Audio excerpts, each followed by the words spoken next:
வணக்கம் and welcome back to J Story Box. இன்னைக்கு நம்ம கேட்க போற கதை நிழலுத்தம் கதையுடைய 3வது பாகத்தை தான் கேட்க போறோம். ஏற்கனவே நான் 2 பாகங்கள் போட்டிருக்கேன். அதை கேட்காதவங்க முதல்ல அது கேட்டுட்டு அதுக்கப்புறம் அந்த கதைக்கு வாங்க. அதுக்கான லிங்க் நான் டிஸ்கிரிப்ஷன் பாக்ஸ் இல்லைனா கமெண்ட் பாக்ஸில் நான் மென்ஷன் பண்ணுறேன். மேலும் என்னுடைய சேனலை நீங்கள் இதுவரை சப்ஸ்கிரைப் பண்ணலைன்னா சப்ஸ்கிரைப் பண்ணிடுங்க. அப்படியே மறக்காம பக்கத்தில் இருக்க அந்த பெல் ஐக்கானே ப்ரெஸ் பண்ணுங்க. அப்போ தான் நான் சொல்கிற கதைகள் எல்லாம் உங்கள் காதுகளுக்கு வந்து சேரும். சரி வாங்க நாம கதைக்குள்ள போகலாம். அத்தியாயம் 27. எங்கிருந்தோ வந்த ஒருவன் தன் ஆளுகைக்கும் அதிகாரத்திற்கும் போட்டியாக வருவதை கஜேந்திர பூபதியால் சகித்துக் கொள்ளவே முடியவில்லை. கோபமும் கொந்தளிப்புமாக அவன் ரணதீரனுக்கு ஒரு கடிதத்தை எழுத ஆரம்பித்தான். சிங்கப்பூரத்திற்கு வந்திருக்கும் புதிய தூதன் வர்மம் மீறி தன் அதிகாரத்தில் தலையிடுவது தன் மனதை புண்படுத்துவதாக அதில் அவன் குறிப்பிட்டிருந்தான். இன்னும் சற்று கற்பனையான குற்றச்சாட்டுகளை அறிஞன் மீது சுமத்தவும் அவன் தயங்கவில்லை. ரணதீரனிடமிருந்து வரும் பதில் கடிதம் அறிஞனை கட்டுப்படுத்தும் என்று அவன் நம்பினான். மறுநாள் ஓலை சிங்கப்பூரத்திலிருந்து கிளம்பியது. பதில் வர இன்னும் 4-5 நாட்களாகும் என்று கஜேந்திர பூபதிக்கு தெரியும். அதுவரை அறிஞனுக்கு இணக்கமாக நடந்து கொள்வது போல நடிக்க ஆரம்பித்தான் அவன். நதியை கடக்கும் வரை முதலையும் மறைத்துக் கொள்ளக்கூடாது என்பதுதானே அரசியலில் கற்றுக்கொள்ள வேண்டிய முதல் பாடம். மறுநாளிலிருந்து கஜேந்திர பூபதியும் அறிஞனும் கணக்கு பார்க்க அமர்ந்தனர். அறிஞனுக்கு இந்த கணக்கு வழக்கு விவகாரங்களில் அதிக அனுபவம் இல்லை என்றாலும் அதை அவன் வெளிக்காட்டிக் கொள்ளவில்லை. அதே நேரம் கஜேந்திர பூபதி சொல்லும் கணக்குகளையோ சமாதானங்களையோ அவன் எளிதில் ஏற்றுக்கொள்ளவில்லை. அவனை ஒரு இறுதி முடிவிற்கு வரவழைக்க கஜேந்திர பூபதி தலையால் தண்ணீர் குடிக்க வேண்டியிருந்தது. இங்கே நிலைமை இவ்வாறு இருக்க ரணதீரன் கையில் கஜேந்திர பூபதி எழுதிய ஓலைப்பை சேர்ந்திருந்தது. அந்த ஓலையை படித்ததும் அவனுக்கு சந்தோஷமாக இருந்தது. இரட்டையர்களில் ஒருவன் தன் வேலையை துவக்கிவிட்டான் போலிருக்கிறது. அவனது அழுத்தம் தாங்க முடியாமல் கஜேந்திர பூபதி கதற துவங்கிவிட்டான். அவனை அடக்க தன்னால் முடியாது என்றுதான் தன்னை துணைக்கு அழைத்திருக்கிறான் என்று அவனுக்கு தெளிவாக புரிந்துவிட்டது. அவன் தன் ஓலையில் வந்திருக்கும் தூதனின் பெயர் அறிஞன் என்று குறிப்பிட்டிருக்கிறான். அதனால் சிங்கப்பூர் அரண்மனைக்கு அறிஞன் மட்டும்தான் சென்றிருக்கிறான். அந்த இன்னொருவன் அவன் பெயர் கூட ஆதித்தன். அவன் ஏன் இவனுடன் செல்லவில்லை? ஒருவேளை அவன் தனியாக இயங்குகிறானோ என்றெல்லாம் பலவாறு சிந்தித்து ரணதீரன் பதில் ஓலை ஒன்றை அனுப்ப தீர்மானித்தான். அந்த ஓலை முழுவதும் கஜேந்திர பூபதிக்கு எச்சரிக்கையும் தரும்படியும் அறிஞனுக்கு உறுதியாக இருப்பது போலவும் வாசகங்களை அமைக்க திட்டமிட்டான். அதன்படியே அந்த ஓலையின் வாசகங்கள் வெகு கவனமாக எழுதப்பட்டன.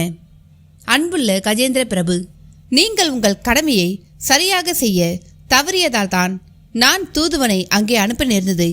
உண்மை என்னவெனில் நானே அங்கு வந்து கணக்குகளை ஆய்வு செய்ய இருந்தேன். ராஜ்ய வேலைகள் அதிகம் இருந்ததால் என் சார்பாக தூதனை அனுப்பியிருக்கிறேன். அவரை எனக்கு சமமான மரியாதையுடன் நடத்தப்பட வேண்டும். அவர் மீதான புகார்கள் சொல்லப்படுவது இதுவே கடைசி முறையாக இருக்கட்டும். கணக்கு வழக்குகள் அவரது மேற்பார்வையில் முடிவு செய்யப்பட்டு இறுதி செய்யப்படட்டும். அவரது முடிவே இறுதி முடிவு. கப்பத்தொகையுடன் தூதர் விரைவில் திரும்பி வர வேண்டும் என்பதே என்னுடைய ஆசை. அரசரின் ஆசையை நிறைவேற்ற வேண்டிய கடமை உமக்குண்டு என்பதை மறந்துவிடாதீர்கள். இப்படிக்கு ரணதீரன். ஓலையை தகுந்த பாதுகாப்புடன் சிங்கப்பூரத்திற்கு அனுப்ப ஆணையிட்டான் ரணதீரன். வந்து சேர்ந்த ஓலையை படுத்த கஜேந்திர பூபதியின் சப்த நாடியும் ஒடுங்கிவிட்டது. அவன் முகம் களை எழுந்தது. ரணதீரன் இன்னொரு ஓலையை அறிஞனுக்கு அனுப்பி வைத்திருந்தான். அதில் பின் நினைப்பாக வந்திருந்தது கஜேந்திர பூபதி அனுப்பி வைத்திருந்த ஓலை. தான் எழுதிய ஓலையில் அறிஞனின் செயலை பாராட்டியிருந்த ரணதீரன் விரைவில் வேலையை முடித்துவிட்டு வருமாறு வேண்டுகோள் விடுத்திருந்தான். அதை படித்துவிட்டு தனக்குள் புன்னகித்துக் கொண்டான் அறிஞன். மறுநாள் காலை கஜேந்திர பூபதியோடு அமர்ந்து கணக்கு வழக்குகளை பார்த்து கொண்டிருந்த பொழுது இடுப்பில் இருந்த ஓலையை எடுத்து அவன் முன்னால் போட்டான் அறிஞன். அது அறிஞன் மீது புகார் கூறி கஜேந்திர பூபதி ரணதீரனுக்கு அனுப்பிய புகார் ஓலை. இது எம்மை பற்றி மன்னருக்கு நீர் எழுதிய கடிதம் தானே என்றான் அறிஞன் விஷம புன்னகையுடன். ஆம், நான் எழுதியதுதான் என்றான் கஜேந்திர பூபதி. அப்பொழுதே அவன் குரல் நடுங்குவதை அவனால் உணர முடிந்தது. இந்த ரணதீரன் முட்டாளாக இருப்பான் போலிருக்கிறது. சம்பந்தப்பட்ட நபரிடமே அந்த ஓலையை அனுப்பி வைத்து நம்மை இக்கட்டில் தள்ளிவிட்டானே என்று மனதிற்குள் குமைந்தான் அவன். இது எங்கிருந்து கிடைத்தது என்றான் அவன் தொண்டை கமர. வேறு யாரிடமிருந்து கிடைத்திருக்கப் போகிறது? மாட்சிமை தாங்கிய மன்னர் தான் இதை எனக்கு அனுப்பி வைத்தார். இவன் சாதாரணமாகவே சலங்கை கட்டி ஆடுவான். ரணதீரன் இவனுக்கு மேடை அமைத்து வேறு தந்திருக்கிறான். இனி என்னென்ன செய்வானோ என்று நினைத்த கஜேந்திர பூபதி அந்த ஓலையை நீங்கள் தவறாக புரிந்து கொண்டு விட்டீர்கள் என்று சமாளிக்க நினைத்தான். அதை பற்றி நாம் இருவரும் இப்போது விவாதம் செய்தால் பயன் எதுவும் இல்லை. நாம் நடக்கப்போக விஷயங்களை மட்டும் பேசுவோம். நான் உங்களிடம் சொல்ல விரும்புவது ஒன்றுதான். இந்த மாதிரியான சிறுபிள்ளை விளையாட்டுகளை இனிமேல் விளையாடாதீர்கள். அது எனக்கு சுத்தமாக பிடிக்காது என்றான் அச்சுறுத்தும் குரலில். இல்லை, இனிமேல் இதுபோல் நடக்காது என்றான் கம்மிய குரலில் கஜேந்திர பூபதி. அதே நேரம் ஆதித்தன் தன் குழுவுக்கு பயிற்சி அளித்துக் கொண்டிருந்தான். நண்பர்களே, களவில் மிகுந்த திறமை பெறும் வரை தனியாக களவாட செல்லக்கூடாது. 2-3 பேர் குழுவாகத்தான் செல்ல வேண்டும். யாருடைய சந்தேக பார்வையும் நம்மீது படக்கூடாது. இயல்பாக இருக்க வேண்டும். அதே நேரம் கவனமாக நோட்டமிட வேண்டும். வலுவான இரை அகப்பட்டதும் அவனது கவனத்தை திசை திருப்ப வேண்டும். அந்த வேலையை ஒருவன் செய்ய வேண்டும். எல்லோர் கவனமும் வேறு திசையில் இருக்கும் பொழுது 2வது நபர் அவனிடம் இருக்கும் பொன்னையோ பொருளையோ திருட வேண்டும். திருடிய பொருளை தன்னிடமே வைத்துக் கொள்ளக்கூடாது. உடனே 3வது நபரிடம் ஒப்படைத்து விட வேண்டும். 3வது நபர் உடனே அங்கிருந்து நழுவி விட வேண்டும். பொருள் தொலைந்து போனது தெரிந்து தேட துவங்கினால் கூடத்தில் காணாமல் போனவன் தான் திருடனாக நினைக்கப்படுவான். இதுதான் கும்பல் திருட்டின் ஆதார விதி என்றான் அவன். சாதாரண திருட்டிற்கு பின்னால் இவ்வளவு உழைப்பு இருக்கிறதா என்று திகைத்து உட்கார்ந்திருந்தது அவன் கூட்டம். அத்தியாயம் 28. கஜேந்திர பூபதியின் அரண்மனையில் கொஞ்சம் கொஞ்சமாக தன்னுடைய அதிகாரத்தை விரிவுபடுத்திக் கொண்டிருந்தான் அறிஞயன். அதை வேறு வழியின்றி பல்லை கடித்தபடி பொறுத்து கொண்டிருந்தான் கஜேந்திர பூபதி. இருவரும் உட்கார்ந்து பார்த்த கணக்கு வழக்குகள் இழுபறிக்கு பின்னால் இறுதி கட்டத்தை நோக்கி நகர்ந்து கொண்டிருந்தன. கஜேந்திர பூபதி சொல்லும் எந்த கணக்கையும் அறிஞயன் உடனே ஏற்றுக்கொள்ள மாட்டான். அவனிடம் இது ஏன் எப்படி என்று ஏராளமான கேள்விகளை கேட்டு அதன் முழுமையான பரிமாணத்தை புரிந்து கொள்வான். பிறகு அதிலிருந்து சில கேள்விகளை கேட்டான். அவை சில நேரங்களில் குதர்க்கமாகவும் இருக்கும், சில வேளைகளில் அவை நியாயமாகவும் இருக்கும். அவருக்கு விளக்கம் சொல்லி அவனை ஒப்புக்கொள்ள வைப்பதற்குள் கஜேந்திர பூபதிக்கு போதும் போதும் என்றாகிவிடும். அறிஞன் எதற்காக இப்படி நாட்களை கடத்தி கொண்டிருந்தான் என்றால், அங்கே காட்டில் இருக்கும் நல்ல தம்பியின் குழுவினர் தன் தம்பியாகிய ஆதித்தனிடம் களவு தொழிலை கற்றுக்கொள்ள போதிய நேரம் கொடுக்க வேண்டும் என்பதால் தான். அவன் நினைத்தது போலவே நல்ல தம்பியின் குழுவினர் களவு கலையில் மெல்ல மெல்ல தேறி வந்தனர். அடிப்படை விதிகளிலிருந்து அவர்களை தயார் செய்து கொண்டிருந்தான் ஆதித்தன். ஒரு பெரும் கூட்டத்தில் இன்னொரு திருடன் இருந்தால் அவனை அடையாளம் கண்டு கொள்ளும் அளவிற்கு அவர்களை தயார் செய்து வைத்திருந்தான் அவன். தானும் தன் கூட்டமும் தயார் நிலையில் இருப்பதாக எழுதிய ஓலையை கயல்விழி மூலமாக அனுப்பி வைத்தான் நல்லதம்பி. கயல்விழிக்கு அந்த ஓலையை கொண்டு போய் கொடுப்பது தவிர வேறு வழி தெரியவில்லை. அதனால் அவள் அந்த ஓலையை அறிஞயனிடம் ஒப்படைத்துவிட்டாள். அதை படித்து பார்த்த அறிஞயன் தனக்குள் புன்னகித்துக் கொண்டான். சரியான நேரத்தில்தான் இந்த ஓலை வந்திருக்கிறது என்று நினைத்து கொண்ட அறிஞயன் பதில் ஓலையை அனுப்பி வைத்தான். அதில் நாளை மறுநாள் வடக்கே இருக்கும் கிராமங்களின் வரி வசூலை முடித்துவிட்டு வீரர்கள் தலைநகருக்கு திரும்பி வருவதாகவும் அவர்கள் கொண்டு வரும் செல்வங்களை வழியிலேயே கொள்ளையடித்து செல்ல வேண்டும் என்றும் எழுதியிருந்தான். அந்த ஓலையை படித்த நல்ல தம்பி மிகுந்த மகிழ்ச்சி அடைந்தான். அவன் உடனே ஆதித்தனிடம், நண்பா, அந்த வீரர்கள் எந்த வழியாக வருவார்கள் என்று எனக்கு மிக நன்றாக தெரியும். அந்த வழியை நான் காட்டுகிறேன் என்றான் மகிழ்ச்சியுடன். அவர்கள் நாளை மறுநாள் வருவதாக ஓலையில் தகவல் வந்திருக்கிறது. நாம் நாளையே அந்த இடத்திற்கு சென்று எப்படி கொள்ளையிடுவது என்று திட்டமிடுவோம். களவு இரவு வேளையில் தான் நடைபெறப் போகிறது. அது அவர்கள் ஓய்வுக்கான நேரம். வழியில் இருக்கும் கிராமம் ஏதாவது ஒன்றில்தான் அவர்கள் தங்குவார்கள். அதுதான் அவர்களுக்கு பாதுகாப்பு. அப்பொழுதுதான் நாம் கொள்ளையடிக்க வேண்டும். இப்படி ஒரு தாக்குதல் நடைபெறும் என்று அவர்கள் கனவு கூட கண்டிருக்க மாட்டார்கள் என்று புன்னகைத்தான் ஆதித்தன். மறுநாள் அவர்கள் அந்த வழியை சென்றடைந்தார்கள். அந்த வழியாக சென்றவர்களிடம் மெல்ல பேச்சு கொடுத்ததில் அடுத்த நாள் வரி வசூல் செய்யும் குழு எந்த கிராமத்தில் தங்கும் என்பதை அறிந்து கொண்டார்கள். சிலரை மட்டும் கண்காணிப்புக்காக அங்கே நிறுத்திவிட்டு மற்றவர்கள் பழைய இடத்திற்கு திரும்ப வந்தனர். மறுநாள் காலை அனைவரும் உணவருந்துவிட்டு சோம்பலாக உட்கார்ந்திருந்த பொழுது மதிவாணனுக்கு வைத்தியம் செய்யும் நபர் வேகமாக ஓடி வந்தான். மதிவாணருக்கு நினைவு மேல மேல திரும்பிக் கொண்டிருக்கிறது. முன்பெல்லாம் கண் விழித்தவுடன் நீலவேணி என்று கூப்பிடுவார். இப்பொழுது என்னை அடையாளம் கண்டு கொள்கிறார், புன்னகையும் செய்கிறார் என்றான் அவன் மகிழ்ச்சியுடன். நல்ல விஷயம்தான். அவன் உடல்நிலையிலும் மனநிலையிலும் நல்ல முன்னேற்றம் ஏற்பட்டு வருவதையே இது காட்டுகிறது. பைராகியின் மருந்துகளும் மருத்துவ முறைகளும் வீரியமிக்கவை, விரைவான பலன்களை தரக்கூடியவை. மிக விரைவிலேயே மதிவான நலம் பெற்று இயல்பு நிலைக்கு திரும்பிவிடுவான் என்றான் மகிழ்ச்சியுடன் ஆதித்தன். அப்படி பூரண நலன் பெற்றுவிட்டால் மதிவாணனையும் நம்மோடு களவுக்கு அழைத்து சென்று விட வேண்டியதுதான் என்றான் நலத்தம்பி. அனைவரும் அதை கேட்டு சிரித்தார்கள். இல்லை, அவனை நான் இந்த வேலைக்கு கூட்டி செல்லப் போவதில்லை. அவன் அரசனாக அந்தஸ்துமிக்க பதவியில் இருந்தவன். அவன் கல்வனாக இருந்து கொள்ளையடித்தான் என்பது நாளை வெளியே தெரிய வந்தால் யார் அவனை மதிப்பார்கள்? சபை நடுவே அவனுக்கு கேவலமும் அவமானமுமே மிஞ்சும். அவன் சுய நினைவு பெற்றதும் அவனை வேறு ஒரு காரியத்திற்கு பயன்படுத்த உத்தேசித்திருக்கிறேன். கஜேந்திர பூபதியை பொறுத்தவரை கல்வர்கள் கூட்டம் என்பது யார் என்று அவருக்கு தெரியாது. அதுதான் நமக்கு நல்லது. கொள்ளையடிக்கும் பொழுது அனைவரும் முகத்தை மூடிக்கொள்ளுங்கள். உங்கள் பெயர்களை மறந்தும் கூட உச்சரித்து விடாதீர்கள். ஒருவரை ஒருவர் கூப்பிட எண்களை பயன்படுத்துங்கள். உடல் மொழியை மாற்றிக்கொள்ளுங்கள். இயல்பான குரலில் பேசாதீர்கள்.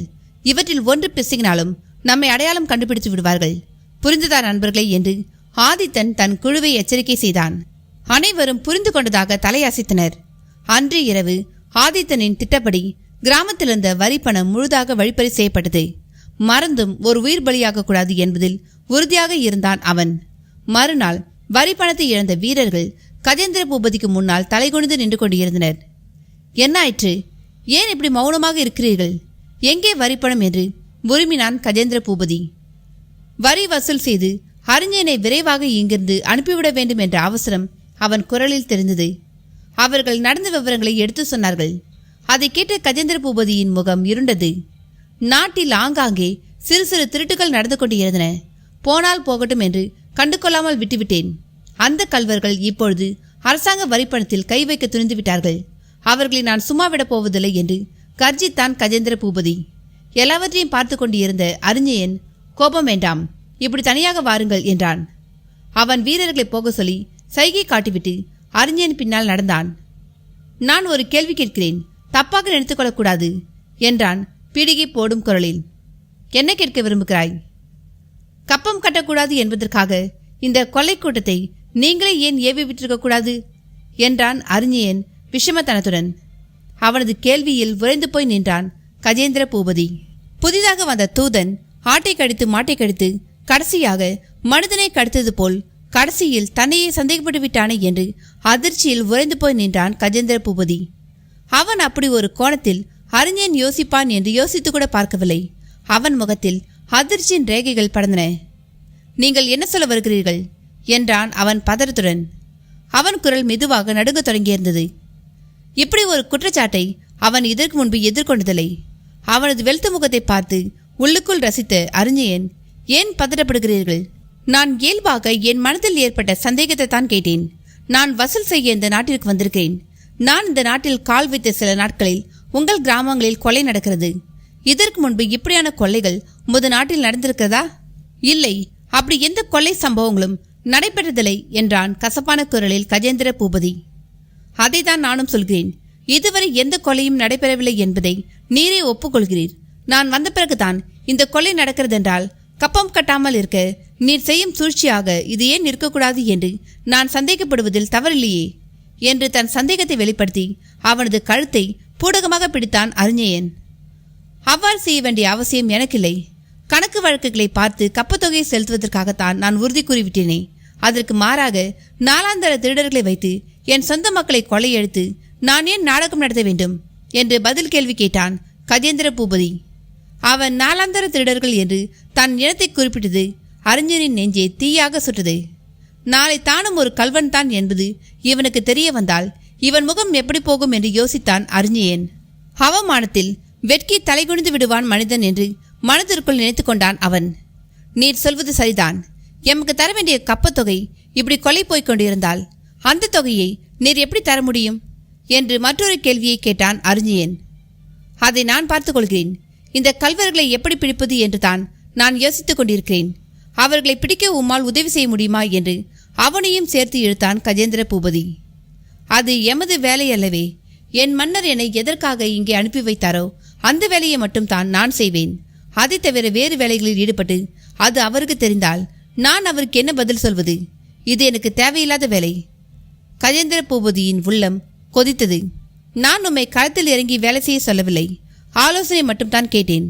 கைவசம் ஆலோசனை இருந்தால் கூறுங்கள், இல்லையில் இந்த விஷயத்தை நானே பார்த்துக் கொள்கிறேன் என்று வீராவேசத்துடன் கூறிவிட்டு அங்கிருந்து கிளம்பினான். அவன் கோபத்துடன் செல்வதை புன்னகையுடன் பார்த்து கொண்டிருந்தான் அறிஞன். அதன் பிறகு அவன் கயல்வழியை கூப்பிட்டு அனுப்பினான். என்ன பெண்ணே, 3 நாட்கள் தவணை நேற்றோடு முடிந்துவிட்டது. உங்கள் இளவரசியை நான் உடனே சந்தித்தாக வேண்டும். நான் அந்த புறத்துக்கு வரட்டுமா, இல்ல உங்கள் ராஜகுமாரியை நீ இங்கு அழைத்து வருகிறாயா என்றான் அவன் தோரணையுடன். கயல்வழிக்கு அந்த சந்திப்பை தள்ளி போடவோ தவிர்க்கவோ எந்த காரணமும் கிடைக்கவில்லை. அவள் என்ன பதில் கூறுவது என்று தெரியாமல் திரு திருவென்று விழிக்க ஆரம்பித்தாள். என்ன பெண்ணே, பதில் எதையும் காணவில்லை? நான் கேட்டது உன் காதில் விழவில்லையா என்று மீண்டும் கேட்டான் அவன். இல்லை, ஏதோ நினைவில் இருந்து விட்டேன். இதோ உடனே போய் அவர்களை அழைத்து வருகிறேன். இன்று ஏதாவது ஓலை இருக்கிறதா? ஓலையா? என்ன ஓலை? யாருக்கு ஓலை? நல்ல தம்பிக்கு. அவருடைய ஆள் இன்று அதிகாலை என்னை சந்தித்தான். அவன் தான் உங்களிடமிருந்து தகவல் ஏதாவது இருக்கிறதா என்று கேட்டு வர சொன்னான். ஓ அப்படியா? இன்று எந்த தகவலும் இல்லை என்று சொல். இப்பொழுது போய் உங்கள் ராஜகுமாரியை அழைத்து வா என்றான் அவன். இன்னொரு விஷயம், நான் நல்ல தம்பிக்கு ஓலை கொடுத்தான் போவது இங்கே உள்ள யாருக்கும் தெரியக்கூடாது, ஜாக்கிரதையாக இருக்க வேண்டும் என்று அவளை எச்சரிக்கவும் செய்தான் அவன். அவள் அங்கிருந்து அகன்றாள். அறிஞன் அவளுக்காக காத்து கொண்டிருந்தான். சற்று நேரத்தில் சோகமே உருவாக வந்து சேர்ந்தாள் நீலவேணி. அவளை உள்ளே அனுப்பிவிட்டு வாசலில் போய் நின்று கொண்டாள் கயல்விழி. நீங்கள் தான் மன்னரிடமிருந்து வந்திருக்கும் தூதுவரா? உமக்கு எம் வந்தனங்கள் என்றாள் நீலவேணி. அவள் குரல் சோர்வாகவும் பலவீனமாகவும் இருந்தது. வணக்கம் பெண்ணே, நான் இங்கு வந்து 3 நாட்களாக முயற்சி செய்தேன், முடியவில்லை. காரணத்தை உன் தோழியிடம் கேட்டு தெரிந்து கொள். அவள் என்னிடம் எதுவும் சொல்லவில்லையே. அறிஞன் லேசாக துணுக்குற்றான். சரி, அது போகட்டும். நலமாக இருக்கிறாயா என்று கூட உன்னை கேட்க முடியாத சூழலில் நீ இருக்கிறாய். அந்த சூழலை மாற்றவே நான் வந்திருக்கிறேன். நீங்கள் என்ன சொல்கிறீர்கள் என்றால் குழப்பத்துடன் நீலவேணி. நீ நினைத்து கொண்டிருப்பது போல் மதிமாறன் இறந்து போய்விடவில்லை.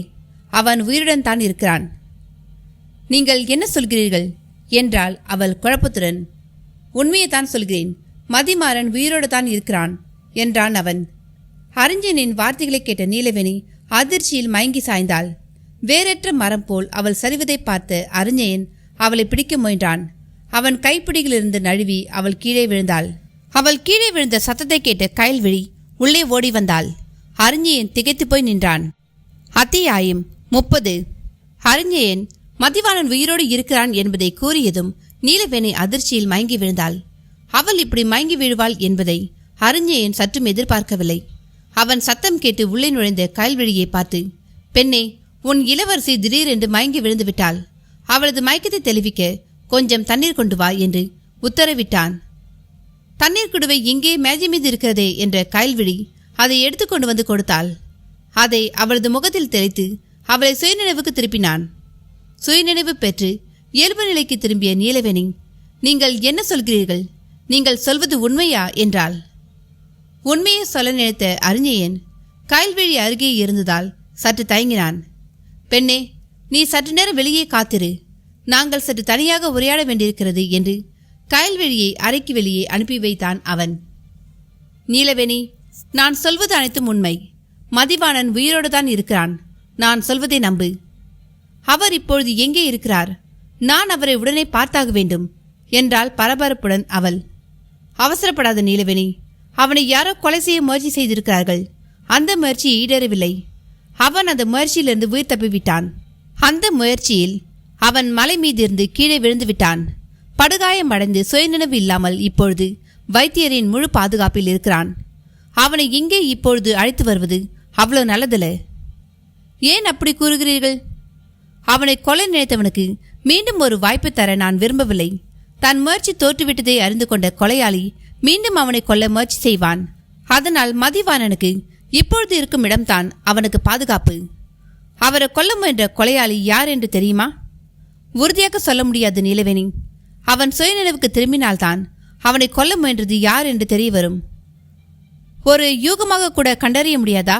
உங்கள் சந்தேக பட்டியலில் யாரும் இல்லையா? ஒரே ஒரு நபர் இருக்கிறார். அவர் பெயரை சொன்னால் நீ வருத்தப்படுவாய். யார் அந்த நபர்? அவரது பெயரை நான் உடனே தெரிந்து கொண்டாக்க வேண்டும். அவரிடம் நான் எச்சரிக்கையாக இருக்கத்தான் கேட்கிறேன். சொன்னால் வருத்தப்பட மாட்டாயே. பூடகம் வேண்டாம், வெளிப்படையாக சொல்லுங்கள். கஜேந்திர பிரபு, உன் தந்தைதான் அது. அவள் முகம் மாறியது. அதிர்ச்சியில் ஒரு நிமிடம் சிலை போல் நின்றவள், என்னால் இதை நம்ப முடியவில்லை என்றாள் பலவீனமான குரலில். உன் மனம் வருந்தக்கூடாது என்பதால் தான் இதை சொல்லாமல் தவிர்த்தேன். உன் பிடிவாதம் இதை சொல்ல வைத்துவிட்டது. அதற்காக மனம் வருந்துகிறேன். இந்த திருமணத்தை முன்னின்று ஏற்பாடு செய்தவரே என் தந்தைதான். அவர் இப்படி ஒரு துரோகத்தை செய்திருப்பார் என்பதை என்னால் நம்ப முடியவில்லை. உண்மை என்னவென்பது மதிவாணனுக்கு மட்டும்தான் தெரியும். அவன் சுயநினைவு பெறத்தான் நான் காத்திருக்கிறேன். ஆனாலும் மதிவாணன் மிகவும் மோசமானவன். சுயநினைவு இழந்தாலும் உன் நினைவை அவன் மறக்கவில்லை. மயக்க நிலையிலேயும் உன் பெயரை தான் உச்சரித்துக் கொண்டிருக்கிறான். நீ எதற்கும் பயப்படாது. குறித்த தேதியில் உனக்கும் மதிவாணனுக்கும் திருமணம் நடந்தே தீரும். நன்றி அண்ணா, நான் உங்களைத்தான் மலைப்போல் நம்பியிருக்கிறேன். நான் எல்லாவற்றையும் பார்த்துக் கொள்கிறேன். நீ பயப்படாமல் உற்சாகமாக இரு. அவள் மகிழ்ச்சியுடன் அங்கிருந்து கிளம்பினாள். காயல்விழிக்கு அவளது திடீர் உற்சாகம் சந்தேகத்தை கொடுத்தது. இவள் மகிழ்ச்சி அடையும்படி அப்படி என்ன சொல்லியிருப்பான் இந்த தூதன் என்று யோசித்து மண்டையை பீத்து கொண்டாள் அவள். மறுநாள் அரண்மனை காவலனிடம் மெல்ல பேச்சு கொடுக்க ஆரம்பித்தான் அறிஞயன். மழை, வெயில், விவசாயம் என்று பேசி சுற்றி வளைத்துக் கொண்டிருந்தவன் கடைசியாக ஒரு கேள்வியை கேட்டான். நாட்டில் கொலை கொள்ளை அதிகம் நடப்பதாக கேள்விப்பட்டனே என்று கொக்கியை வீசினான். கொலை எதுவும் நடக்கவில்லை. கொள்ளை வேண்டுமானால் நடந்தது. ஆனால் அதுவும் இனி நடக்காது. எப்படி சொல்கிறீர்கள்? எங்கள் மன்னர் 2 நாட்டு படைகளையும் பாதுகாப்பு பணியில் ஈடுபடுத்தியிருக்கிறார். எங்கள் நாட்டின் இராணுவ பலம் மிக குறைவு, மதிவாணனுக்கு அதிகம். 2 நாட்டு படைகளும் விழிப்புடன் இருக்கும்பொழுது கொள்ளையர்கள் வாலாட்ட முடியுமா என்றான் அவன் பெருமையுடன். ஓ, அப்படியா? அப்படியானால் திருடர்கள் இனி தப்பவே முடியாது என்றபடி அங்கிருந்து அகன்றான் அவன். மதிவாணன் உடனே குணமடைந்து நாடு திரும்பினால் அவனுடைய நாடு அவனுக்கே திரும்ப கிடைத்துவிடும்.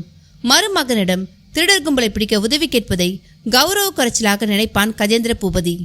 அதனால் இப்பொழுது இருக்கும் படை உதவி சரிபாதியாக குறைந்துவிடும். குறைவான படையை வைத்திருக்கும் கஜேந்திர பூபதியை தனிமைப்படுத்துவதுதான் தங்களின் திட்டத்திற்கு நல்லது என்று நினைத்தான் அவன். அவன் ஓலை ஒன்றை எழுத ஆரம்பித்தான். அதை காயல்விழியிடம் கொடுத்தவன், இதை உடனே நல்ல தம்பியின் ஆட்களிடம் கொடுத்துவிடு என்றான். காயல்விழி அதை வாங்கிக் கொண்டு அங்கிருந்து அகன்றாள். அரண்மனையிலிருந்து அவசரமாக வெளியேறியவளின் மனதில் ஓலையில் என்னதான் எழுதியிருக்கும் என்று தெரிந்து கொள்ள ஆவல் பிறந்தது. கொஞ்ச தூரம் சென்றவள் ஒரு மரத்தடியில் நின்று ஓலையை பிரித்து படிக்க ஆரம்பித்தாள். காற்று வாங்க உப்பருகி சென்ற அறிஞயன் அதை கவனிப்பதை அவள் பார்க்கவில்லை. அத்தியாயம் 31. காயல்விழி மரத்தடியில் நின்று ஓலையை பிரித்து படித்துவிட்டு தலையை ஆட்டியபடி செல்வதை அரண்மனையின் உபரிகையில் இருந்து பார்த்து கொண்டு இருந்த அறிஞனின் மனதில் இந்த பெண் நம்ப தகுந்தவள் அல்ல, விஷமக்காரியாக இருப்பாள் போலிருக்கிறது என்ற எண்ணம் தோன்றியது. இப்படியான அரசியல் விவகாரங்களை தெரிந்து கொண்டு இவள் என்ன செய்யப் போகிறாள் என்று அவனுக்கு தோன்றியது. ஒருவேளை அவள் கஜேந்திர பூபதிக்கு உள்ளாளாக வேலை செய்கிறாளோ என்ற சந்தேகமும் அவனுக்கு எழுந்தது. எல்லாவற்றுக்கும் சீக்கிரமாக முடிவு கட்டிவிட வேண்டும் என்று நினைத்து கொண்டான் அவன். இந்த சம்பவம் நடந்து முடிந்த சில மணி நேரங்களுக்கு பிறகு அவன் அனுப்பி வைத்த ஓலை ஆதித்தனின் கைகளுக்கு கிடைத்துவிட்டு இருந்தது. அந்த ஓலையை படித்து பார்த்த ஆதித்தன் சற்று நேரம் யோசித்தான். பிறகு நல்ல தம்பியை அழைத்தவன், நண்பா, என் அண்ணனிடமிருந்து எனக்கு ஒரு ஓலை வந்திருக்கிறது. அவர் உன்னை அரண்மனைக்கு வர சொல்லியிருக்கிறார். நீ உடனே அங்கு கிளம்பு. இங்கு மதிவாணனை நான் பார்த்துக் கொள்கிறேன் என்றான். எனக்கு அங்கே போவதில் எந்த ஆட்சேபனையும் இல்லை. ஆனால் வழியிலேயே நான் கஜேந்திர பூபதியின் ஆட்களிடம் அகப்பட்டு விட்டால் என் ஆயுளை முடித்து விடுவான் அந்த வஞ்சகன். இல்லை என்றால் தனிமை சிறையில் என்னை அடைத்துவிட்டு அவன் இங்கு வரவே இல்லை என்று சாதித்து விடுவான். அதனால தான் அங்கே செல்ல நான் யோசிக்கிறேன். மேலும் மதிவாணன் சுயநினைவுக்கு திரும்பினால் அவனுக்கு அறிமுகமான நான் இங்கே இருப்பது நல்லதாக இருக்கும். அறிமுகம் இல்லாத உங்களை பார்த்து அவன் பதட்டப்படவும் நேரலாம். அது அவனது உடல்நிலையையும் மனநிலையையும் பாதிக்குமோ என்றுதான் நான் அஞ்சுகிறேன். அவனை பற்றி நீ கவலைப்பட வேண்டாம். அவனுக்கு அறிமுகமான மற்ற நண்பர்கள் இங்கே இருக்கிறார்கள். அவர்களை பார்த்து அவன் உண்மை நிலையை தெரிந்து கொள்வான். இப்பொழுது நீ அரண்மனைக்கு பத்திரமாக போய் சேர ஒரு வழிதான் இருக்கிறது. அது என் அண்ணனை நீ சந்திப்பது. அது நடவாது. வசந்த மாளிகை கட்டுக்காவல் நிறைந்த பகுதி. அதற்குள் ஊடுருவி உன் அண்ணனை சந்திப்பதற்கு பதிலாக பசியோடு இருக்கும் புலியின் வாயில் என் தலையை விட்டுவிடலாம். அப்படியானால் இன்னொரு மார்க்கம் இருக்கிறது. அதன்படி நடந்தால் நீ அரண்மனைக்குள் பத்திரமாக நுழைந்து விடலாம். என்ன வழி அது? மாறுவேடம் பூணுவதுதான் அந்த வழி. என் அண்ணன் இளம் துறவியாக வேடம் போடுவதில் கில்லாடி. நீயும் அவரை போல் துறவி வேடம் போட்டுக்கொள். துணைக்கு 2 சிஷ்ய கோடிகள் என்ற பெயரில் அழைத்துக்கொள். ஆயுதங்களை மறைத்து வைத்துக்கொள். நகரத்திற்குள் அடியார்களுடன் பிரவேசம் செய். ஆசீர்வாதத்தையும் அனுக்கிரகத்தையும் மக்களுக்கு வாரி வழங்கு. உன் பெயர் நகர் முழுவதும் பரவும். மன்னரை சந்திக்க வேண்டும் என்று சொல். கஜேந்திர பூபதி உன்னை சந்திப்பான். ஆளுமை செய்யும் அந்நியனை சந்திக்க வேண்டும் என்று சொல். என் அண்ணன் அங்கே வருவார். உன் வேடத்தை கலைத்துவிடு. பிறகு நடப்பதை அண்ணன் பார்த்து கொள்வார் என்று ஆலோசனைகளை அள்ளி வழங்கினான் ஆதித்தன். ஆஹா, அருமையான யோசனை. அப்படியே செய்கிறேன் என்றான் மகிழ்ச்சியுடன் நல்ல தம்பி. நல்லது. தகவல் தொடர்பை மட்டும் மறந்து விடாதே. அங்கே என்ன நடந்தாலும் எனக்கு உடனுக்குடன் செய்தி வந்துவிட வேண்டும். கண்டிப்பாக. நல்ல தம்பி அங்கிருந்து கிளம்பினான். அவன் காட்டிலிருந்த நதி ஒன்றில் குளித்துவிட்டு காவியை கட்டிக்கொண்டு ருத்ராட்ச மாலையை அணிந்து கொண்டு திருநீற்று பட்டை அணிந்து துணைக்கு 2-3 ஆட்களை அழைத்துக்கொண்டு அங்கிருந்து கிளம்பினான். அவனுடன் வந்தவர்களும் அவனைப் போலவே காட்சியளித்தனர். அவர்களின் ஆடைகளுக்குள்ளே ஆயுதங்கள் மறைத்து வைக்கப்பட்டிருந்தன.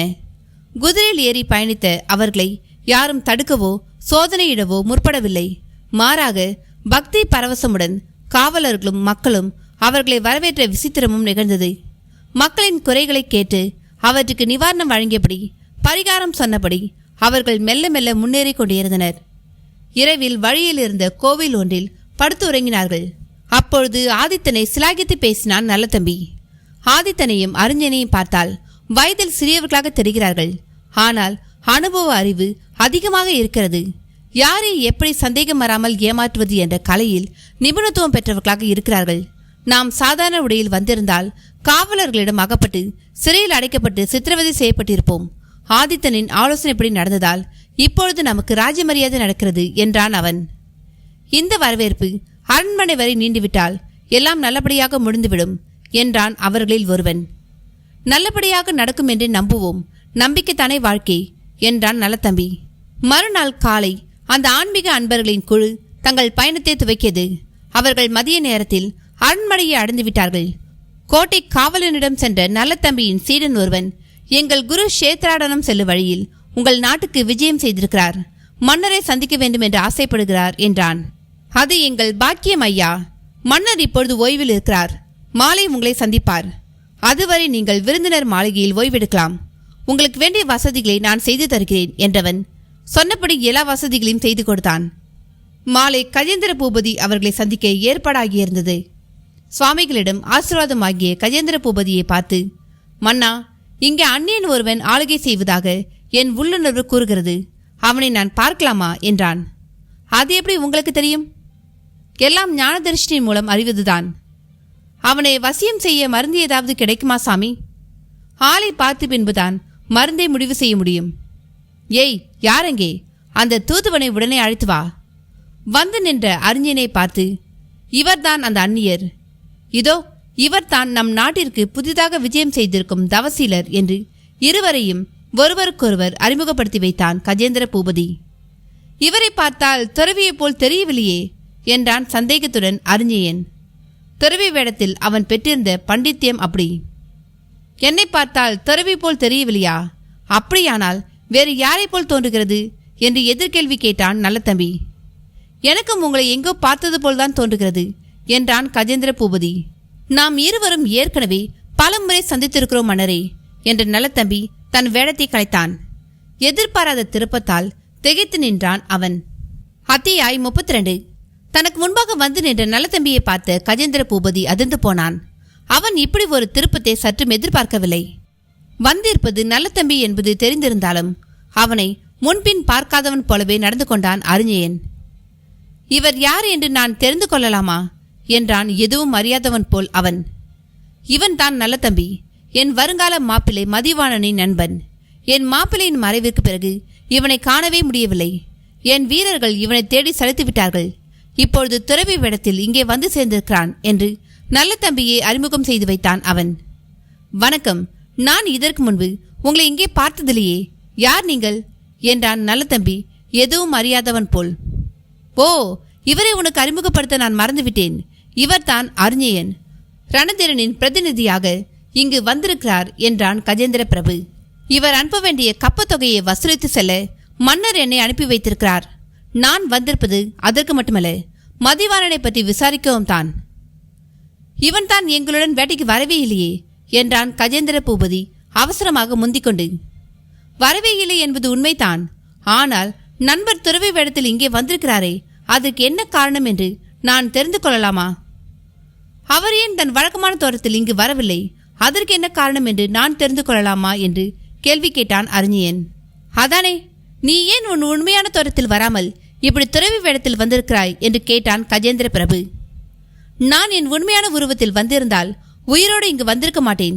என்னை கொல்ல ஒரு கும்பல் அலைந்து கொண்டிருக்கிறது. நான் அவர்களின் கண்களில் பட்டுவிட்டால் என் உயிர் பறவை உடலை விட்டு பறந்துவிடும்.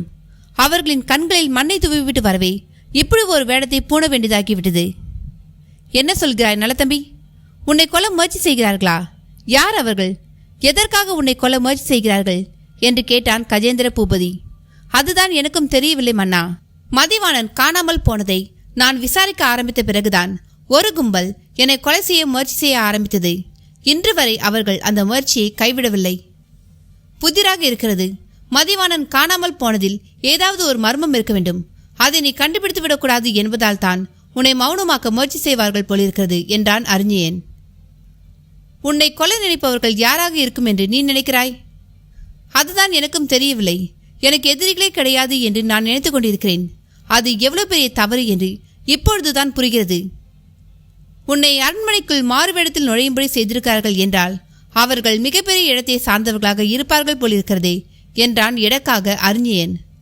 அவனது கிண்டலை கேட்டுக்கொண்டிருந்த கஜேந்திர பிரபுவின் முகம் மாறியது. அவர்கள் யாராக இருந்தாலும் என்னிடமிருந்து தப்ப முடியாது என்று உருமினான் அவன். உங்களை மீறிய சக்தி ஒன்று இங்கே செயல்படும் போல் தெரிகிறது. அது யார் என்பதை நான் கண்டுபிடிக்கிறேன். சரி நலத்தம்பி, நீ என் அறைக்கு வா. மதிவாணன் காணாமல் போனதை பற்றி நான் உன்னிடம் கொஞ்சம் விசாரிக்க விரும்புகிறேன் என்றான் அறிஞயன். அவன் இப்பொழுது தானே வந்தான்.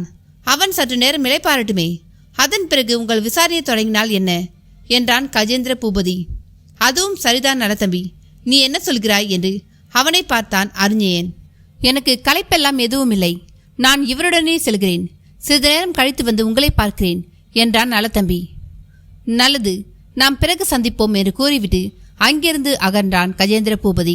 அவன் மனதில் இத்தனை கட்டுக்காவலையே மீறி எப்படியோ உள்ளே வந்துவிட்டானே யமகாதகன் என்ற எண்ணம் தோன்றியது. மதிவாணன் காணாமல் போனதிலிருந்து இவனும் காணாமல் போய்விட்டான். அவனது நாட்டை நான் நிர்வகிப்பது தெரிந்தால் நலத்தம்பி எதிர்ப்பு தெரிவிப்பான் என்பதாலேயே அவனை தொலைத்து கட்ட ஆட்களை ஏவி விட்டிருந்தான் கஜேந்திர பூபதி. இவன் இத்தனை நாட்களாக எங்கே மறைந்து கிடந்திருப்பான் என்ற சந்தேக எண்ணம் அவன் மனதில் எழுந்தது. அதே நேரம் விருந்தினர் மாளிகையில் நல்லத்தம்பியை ஆற தழுவிக் கொண்டிருந்தான் அறிஞயன். எப்படியோ அவனது ஆட்கள் கண்ணில் மண்ணை தூவிவிட்டு என்னிடம் வந்து சேர்ந்து விட்டாய் நண்பா. ஆமாம், மதிவாணனின் நிலைமை இப்பொழுது எப்படி இருக்கிறது? அவனது நிலைமை முன்பை விட பரவாயில்லை. பைராகியின் மருந்துகள் பலனளிக்க தொடங்கிவிட்டன. அவனது மனநிலை நாளுக்கு நாள் முன்னேறி வருகிறது. இன்னும் சில நாட்களில் அவன் பூரண நலமடைந்து விடுவான் என்று நம்புகிறேன். அவன் எவ்வளவு சீக்கிரம் குணமடைக்கிறானோ அவ்வளவுக்கு நமக்கு நல்லது. அவனை வைத்து வேறு ஏதாவது திட்டம் இருக்கிறதா? ஆம், அவனை வைத்துதான் அடுத்த காய் நகர்த்தலை நாம் செய்ய போகிறோம். உன் தம்பியை பற்றி நீ நலம் விசாரிக்கவே இல்லையே. அவன் எங்கிருந்தாலும் நலமாகவே இருப்பான். அதனால் அவனை பற்றி நான் எப்பொழுதும் விசாரிப்பதில்லை. அபூர்வமான சகோதரர்கள், ஆனால் பிரிக்க முடியாதவர்கள். நீ இன்னும் ஒரு முக்கியமான ஆளை சந்திக்க மறந்துவிட்டாய். யார் அது? நீலவேணி. அவள் காதலனை பற்றி அறிந்து கொள்ள ஆவலாக காத்திருக்கிறாள். அவளை சந்தித்து உண்மையை சொல். அந்த பேதை பெண் தன் கவலை மறந்து தெளிவாகட்டும். அப்படியே செய்கிறேன். அவளை காண செல்லும் முன்பாக ஒரு தண்ணீர் கூஜாவை உன்னுடன் எடுத்து செல். அது எதற்கு? அவள் மயங்கி விழுந்தால் மூர்ச்சி தெளிய வைப்பதற்கு என்று சிரித்தான் அவன். அத்தியாயம் 33. தன்னுடைய ஆட்கள் அனைவரின் கண்களிலும் மண்ணை தூவிவிட்டு எப்படியோ வெகு தந்திரமாக நல்ல தம்பி அரண்மனைக்குள்ளேயே வந்துவிட்டானே என்று அவனது திறமையை நினைத்து மருகி கொண்டிருந்தான் கஜேந்திர பூபதி. தன்னுடைய ஆட்கள் அவன் துறவி வேடமிட்டு உள்ளே நுழைந்ததால் தான் அவனை சந்தேகிக்காமல் விட்டுவிட்டார்கள் போலும் என்று நினைத்தவன் இப்படி ஒரு திட்டத்தை போட்டவன் சாமானியமான ஆளாக இருக்க முடியாது என்ற நினைப்புக்கு வந்தான். நல்ல தம்பி இவ்வளவு திறமைப்படுத்த ஆள் இல்லை என்பது அவனுக்கு தெரியும். அவன் மற்ற நேரத்தில் இதே மாதிரி வேடமிட்டு நுழைந்திருந்தால் அவனை தொலைத்து கட்டுவது எளிது. ஆனால் இப்பொழுது ரணதீரனின் பிரதிநிதி வந்திருக்கும் பொழுது அவன் தன் தலையை காட்டுவதுதான் கஜேந்திர பூபதிக்கு சந்தேகத்தை கிளப்பியது. நல்ல தம்பி தன்னை சந்திக்க வரும்பொழுது அவனை பார்த்து கொள்ளலாம் என்று நினைத்து கொண்டான் அவன். அதே நேரம் நல்ல தம்பி திரும்பி வந்திருப்பதை அறிந்த நீலவேணி அவனை சந்திக்க ஓடோடி வந்தாள். அவளிடம் மதிவாணன் உயிரோடு இருப்பதையும் ஆனால் அவன் சுயநினைவின்றி இருப்பதையும் தெரியப்படுத்தினான். அதை கேட்டவளின் முகத்தில் கவலை ரேகைகள் படர்ந்தன. நான் உடனே அவரை பார்த்தாக வேண்டுமே அண்ணா என்று அவள் பரபரக்க ஆரம்பித்தாள். பொறு நீலவேணி, அவன் இப்பொழுது சுயநினைவுக்கு வரவில்லை. அவன் இயல்பு நிலைக்கு திரும்பினால்தான் சில உண்மைகள் வெளிச்சத்துக்கு வரும் என்று ஆறுதல் கூறினான் அவன். அவருக்கு ஆபத்தா? என்ன அண்ணா சொல்கிறீர்கள்? நீங்கள் சொல்வது எனக்கு புரியவில்லையே. புரியும்படியாகவே சொல்கிறேன் நீலவேணி, கவனமாக கேள். காடை வேட்டைக்கு உன் தந்தையுடன் கிளம்பிய மதிவாணனை யாரோ கொலை செய்ய முயன்றிருக்கிறார்கள். அந்த முயற்சியில்தான் மலையிலிருந்து கீழே விழுந்து தன் சுயநினைவை இழந்துவிட்டான் மதிவாணன். அவன் இறந்து விட்டதாக கொலையாளி நினைத்து கொண்டிருக்கிறான். அவனுக்கு சுய நினைவு திரும்பினால் தன்னை கொல்ல முயன்றது யார் என்பதை வெளியே சொல்லிவிடுவான். அதனால் மதிவாணனுக்கு சுயநினைவு திரும்பும் முன்பாகவே அவனை கொல்ல நினைக்கிறான் அந்த அனாமதேய ஆசாமி. அதற்காக மதிவாணனை தேடி அவனது ஆட்கள் அலைந்து கொண்டிருக்கிறார்கள். அவர்கள் என்னையும் கொலை செய்ய அலைந்ததால் நான் இத்தனை நாட்கள் தலைமறைவாக இருந்தேன். ஆண்டவன் கருணையினால் ஆதித்தனும் அறிஞயனும் என் வாழ்வில் நுழைந்தனர். அவர்களின் ஆலோசனையின் பேரில்தான் நான் துறவி வேடமிட்டு அரண்மனைக்குள் நுழைந்தேன். நீங்கள் குறிப்பிடும் அந்த ஆதித்தன் அறிஞனை பற்றி நான் நிறைவே கேள்விப்பட்டிருக்கிறேன். கல்வர்புரத்தை சேர்ந்த பிரசித்தி பெற்ற கல்வர்கள் தானே அவர்கள்? ஆம், அவர்களைத்தான். உன் தந்தை வரி செலுத்தாமல் தாமதம் செய்வதையும் இழுத்தடிப்பதையும் சகிக்காத ரணதீரன் இரட்டையர்களின் உதவியை நாடியிருக்கிறான். இதுதான் அறிஞயன் ரணதீரனின் பிரதிநிதியாக இங்கு வந்ததின் பின்னணி என்று நடந்ததை தெளிவாக எடுத்து கூறினான் அவன். நீலவேணி கல்வர் சகோதரர்களை பற்றி நிறைவே கேள்விப்பட்டிருந்தால் அவர்கள் தன்னுடைய வாழ்விலும் நுழைவார்கள் என்று அவள் கற்பனை கூட செய்து பார்த்திருக்கவில்லை. மதிவாணன் பத்திரமான கைகளில் தான் இருக்கிறான் என்ற நிம்மதி பெருமூச்சு அவளிடம் எழுந்தது. அவள் மனதில் அடுத்த கேள்வி எழுந்தது. உங்களையும் அவரையும் கொல்ல முயற்சி செய்வது யார் அண்ணா? அவள் நேரடியாக இப்படி கேட்பாள் என்பதை எதிர்பார்த்திராத நல்லதம்பி சற்று நேரம் திகைத்துதான் போனான். அவன் சற்று நேரம் என்ன பதில் சொல்வது என்று தெரியாமல் தடுமாற ஆரம்பித்தான். உன் தந்தை கஜேந்திர பூபதி தான் அந்த கொலைகாரன் என்று எப்படி சொல்வது என்று அவன் தடுமாற ஆரம்பித்தான். நீலவேணி, நீ இந்த கேள்வியை வெகு எளிதாக கேட்டுவிட்டாய். ஆனால் எனக்குத்தான் எப்படி பதில் கூறுவது என்று தெரியவில்லை. அரண்மனைக்குள் துறவி வேடத்தில் நுழைந்திருக்கிறீர்கள் என்றால் அந்த கொலைகாரன் அதிகார பலமிக்கவனாக இருக்க வேண்டும். அதுவும் அவன் அரண்மனைக்கு உள்ளேதான் இருக்க வேண்டும். பெண் புத்தி பின்புத்தி என்று சொன்னவர்கள் மட்டும் என் கையில் கிடைத்தால் அவர்கள் கதி அதோகதிதான் என்று நினைத்து கொண்டான் நலத்தம்பி. நடந்த நிகழ்வுகளை வைத்து சரியாக யூகம் செய்யும் அவளது திறமையை மனதிற்குள்ளேயே மெச்சிக்கொண்டான் அவன். பொறு நீலவேணி, அவசரப்படாத. அந்த ஆசாமி யார் என்று எனக்கே தெளிவாக தெரியவில்லை. ஒரு யூகமாகத்தான் அவனை குறிப்பிட வேண்டியிருக்கிறது. அவனை கண்டறியும் பொறுப்பை ஆதித்தனும் அறிஞயனும் ஏற்றுக்கொண்டு விட்டனர். நான் அமைதியாக இருப்பது போல் நீயும் அமைதியாக இருக்க பழகு. பொறுமையே வெற்றியை தேடி தரும். விரைவில் உண்மை வெளிச்சத்துக்கு வரும். அதுவரை நாம் காத்திருக்கத்தான் வேண்டும் என்று அவளை சமாதானப்படுத்தினான் நல்லதம்பி. நீங்கள் சொல்வதும் சரிதான். அந்த கல்வர்கள் மிகுந்த திறமைசாலிகள். அந்த கொலையாளியை அவர்கள் நிச்சயம் கண்டுபிடித்து விடுவார்கள். அதுவரை அவரை பத்திரமாக பாதுகாக்க வேண்டும். அவன் ஆதித்தனின் பாதுகாப்பில் இருக்கும் வரை அவன் உயிருக்கு எந்த ஆபத்தும் நேராது. கவலைப்படாதே என்ற நல்லதம்பி அவளிடமிருந்து விடைபெற்றுக் கொண்டு கிளம்பினான். அவன் கஜேந்திர பூபதியை சந்திக்க விரும்பவே இல்லை. அதே நேரம் மலைக்குகையில் மதிவாணனுக்கு தீவிர சிகிச்சை நடந்து கொண்டிருந்தது. அவனுக்கு சிகிச்சை அளித்துக் கொண்டிருந்த வைத்தியனின் முகம் தீவிர யோசனையில் இருந்தது. இவரின் உடல்நிலை இயல்பு நிலைக்கு திரும்பிவிட்டது. உடலின் சக்கரங்கள் அனைத்தும் இயல்பு நிலைக்கு திரும்பிவிட்டன. அவரது மனநிலைதான் சரியாகவில்லை. இன்று இரவு இல்லை என்றால் நாளை காலைக்குள் அவரது மனநிலை சரியாகிவிடும் என்று நம்புகிறேன். பைராகியின் வைத்திய குறிப்புகள் இன்றோடு முடிகின்றன. அவரது குறிப்புகளை நான் அப்படியே பின்தொடர்ந்து வந்திருக்கிறேன். அவை பலனளிக்கும் நேரம் இது. கவலைப்படாதே நண்பா. என் நண்பனின் வைத்திய குறிப்புகள் இதுவரை வீணானதில்லை. அவை பலன் தரும் காலம் நெருங்கிவிட்டது. நாளை காலை எல்லாமே மாறிவிடும். நாளை விடியல் மதிவாணனின் வாழ்வில் புதிய உதயத்தை கொண்டு வரட்டும் என்றான் உணர்ச்சி வசப்பட்ட குரலில் ஆதித்தன். அவர்கள் சூரிய உதயத்திற்காக காத்திருந்தனர். அத்தியாயம் 34. மறுநாள் காலை சூரியன் கிழக்கே உதிக்க ஆரம்பித்தது. இரவு நெடுநேரம் கண் விழித்த அசதியில் அனைவரும் அயர்ந்து தூங்கிக் கொண்டிருந்தனர். கட்டிலில் படுத்திருந்த மதிவாணன் தன் கண்களை மெல்ல திறந்து பார்த்தான். அவனுக்கு சுயநினைவு முழுதாக திரும்பி இருந்தது. அவனுக்கு கடைசியாக நடந்தது மட்டும் நினைவில் இருந்தது. தான் எங்கிருக்கிறோம் என்று அவனுக்கு புரியவில்லை. அவன் கட்டிலில் இருந்து மெதுவாக எழுந்து உட்கார்ந்தான். தன் கட்டிலுக்கு கீழே அயர்ந்து தூங்கிக் கொண்டிருப்பவனை எங்கோ பார்த்திருப்பது போல் அவனுக்கு தோன்றியது. அவன் நெற்றியை தேய்த்து கொண்டு யோசித்தான். அவனுக்கு இப்பொழுது ஞாபகம் வந்துவிட்டது. இவன் நல்லதம்பியின் நண்பன் என்பதும் வைத்திய சாஸ்திரத்தில் நிபுணத்துவம் பெற்றவன் என்பதும் இவனை இதற்கு முன்பாக பலமுறை தான் சந்தித்திருப்பதும் அவன் நினைவுக்கு வந்தது. இவன் தன் அருகே இருந்து வைத்தியம் செய்கிறான் என்றால் நல்லதம்பியின் பாதுகாப்பில் தான் இருக்க வேண்டும் என்று யூகம் செய்தவன் மெல்ல எழுந்து நின்றான். அவன் எழுந்து நின்றதும் கட்டில் கிரீச் என்று சத்தமிட்டது. அந்த சத்தத்தை கேட்டதும் ஆழ்ந்து தூங்கிக் கொண்டிருந்தவன் அடித்து பிடித்து எழுந்தான். அவன் மதிவாணன் நின்று கொண்டிருப்பதை பார்த்து அதிர்ச்சியும் மகிழ்ச்சியும் அடைந்தான். அவனை பார்த்து சிரித்த மதிவாணன், நான் எங்கே இருக்கிறேன் நண்பா என்றான். வைத்தியரின் முகத்தில் மகிழ்ச்சி தாண்டவமாடத் தொடங்கியது. தன்னை அடையாளம் கண்டு கொண்டு அவன் பேசுவதை கண்டவன் மதிவாணன் இயல்பு நிலைக்கு திரும்பிவிட்டான் என்பதை உணர்ந்து கொண்டான். அவன் உடனே வெளியே தூங்கிக் கொண்டிருந்த தன் நண்பர்களின் பெயரை கூவி அழைத்தான். அயர்ந்து தூங்கிக் கொண்டிருந்தவர்கள் அவனது சத்தத்தை கேட்டு பதறி எடுத்துக்கொண்டு கண் விழித்தனர். அவர்களில் ஆதித்தனும் ஒருவன். தன்னை சுற்றி சூழ்ந்து கொண்ட தன் பழைய சிநேகிதர்களை தெளிவாக பெயர் சொல்லி விசாரிக்க ஆரம்பித்தான் அவன். அனைவருக்கும் அவன் பழைய நிலைக்கு திரும்பிவிட்டான் என்று நன்றாகவே புரிந்தது. எனக்கு என்ன ஆயிற்று? நான் கஜேந்திர பூபதியுடன் கரடி வேட்டைக்கு அளவா சென்றிருந்தேன். அங்கிருந்து இங்கு எப்படி வந்தேன்? எங்கே என் நண்பன் நலத்தம்பி என்று அடுக்கடுக்கான கேள்விகளை அவர்களை நோக்கி கேட்க ஆரம்பித்தான். அனைவரும் அவனுக்கு என்ன பதில் சொல்வது என்று தெரியாமல் திகைத்து போய் நின்று கொண்டிருந்தனர். ஏன் யாரும் என் கேள்விக்கு பதில் சொல்ல மறுக்கிறீர்கள்? யாராவது என் கேள்விக்கு பதில் சொல்லுங்கள் என்று அங்கிருந்தவர்களை வரிசையாக பார்த்து கேள்வி கொண்டிருந்த மதிவாணனின் பார்வை ஆதித்தனின் மீது நிலைத்தது. அவன் இதற்கு முன் ஆதித்தனை பார்த்ததில்லை என்பதால், நண்பரே, யார் நீங்கள்? நான் இதற்கு முன்பு உங்களை சந்தித்தது போல் தெரியவில்லையே என்றான் குழப்பத்துடன். மதிவானா, பதட்டப்படாதே. உன் உடலையும் மனதையும் அலட்டிக்கொள்ளாதே. நீ பத்திரமான கரங்களில் தான் இருக்கிறாய். நான் உன்னை போல் நல்ல தம்பியின் நண்பன் தான். என் பெயர் ஆதித்தன் என்று தன்னை அறிமுகப்படுத்திக் கொண்டான் ஆதித்தன். ஆதித்தன், இந்த பெயரை நான் ஏற்கனவே எங்கோ கேள்விப்பட்டிருக்கிறேன். எங்கே என்று தான் நினைவுக்கு வரவில்லை. அதிகமாக கஷ்டப்பட வேண்டாம். கல்வர்புரத்தின் பிரசித்தி பெற்ற கல்வர்களில் நானும் ஒருவன். ஆஹா, அந்த ஆதித்தன் நீங்கள் தானா?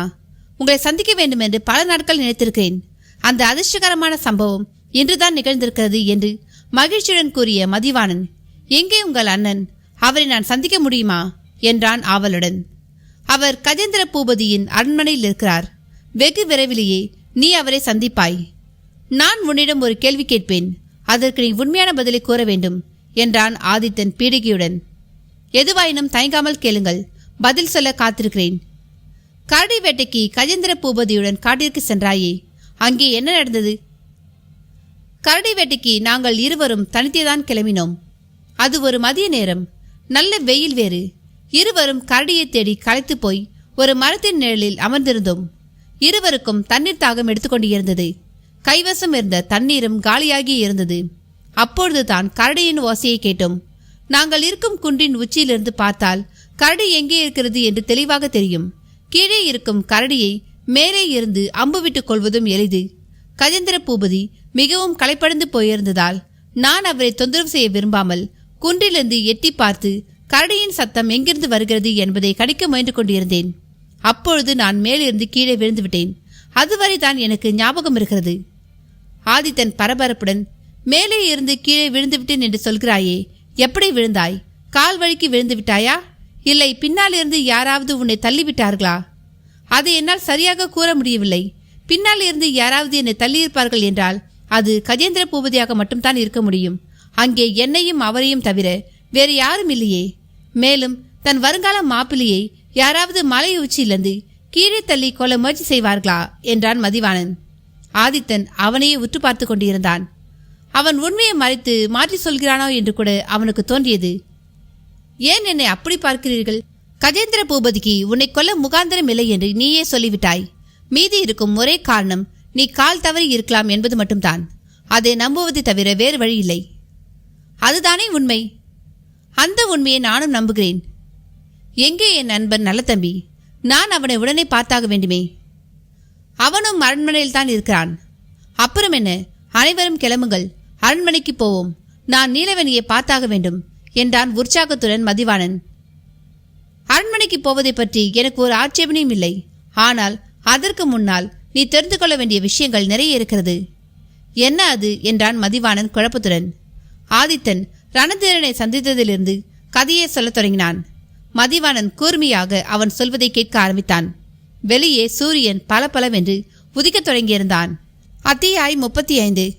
ரணதீரனுக்கு கப்பத்தொகையை செலுத்தாமல் இருந்த கஜேந்திர பூபதியிடமிருந்து கப்பத்தொகையை வாங்கி வரவே தானும் தன் சகோதரனும் சிங்கப்பூரத்திற்கு வந்ததாகவும் வழியில் வழிபறியில் ஈடுபட்ட நல்ல தம்பியை சந்தித்ததாகவும் நடந்த விஷயங்கள் அனைத்தையும் தெளிவாக மதிவாணனுக்கு எடுத்து கூறினான் ஆதித்தன்.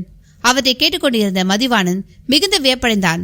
என்னை கஜேந்திர பூபதி மலை உச்சியிலிருந்து தள்ளிவிட்டதாக நினைத்துவிட்டானா நலத்தம்பி?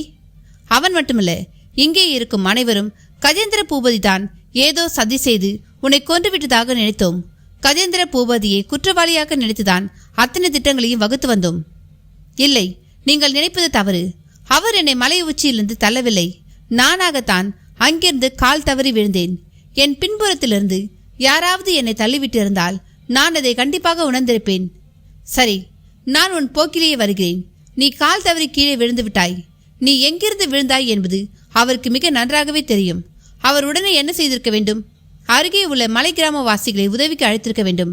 அப்படி அழைத்திருந்தால் மயங்கி கிடந்த உன்னை உடனே கண்டுபிடித்திருக்கலாம். ஆனால் அவர் அதை செய்யவில்லை. அங்கிருந்து நழுவி போய்விட்டார். அவர் உன்னை என்ன செய்ய நினைத்து கரடி வெட்டிக்கு கூட்டி வந்தாரோ அந்த சம்பவம் அவர் எதிர்பார்க்காதபடி இயல்பாகவே நடந்து முடிந்துவிட்டது.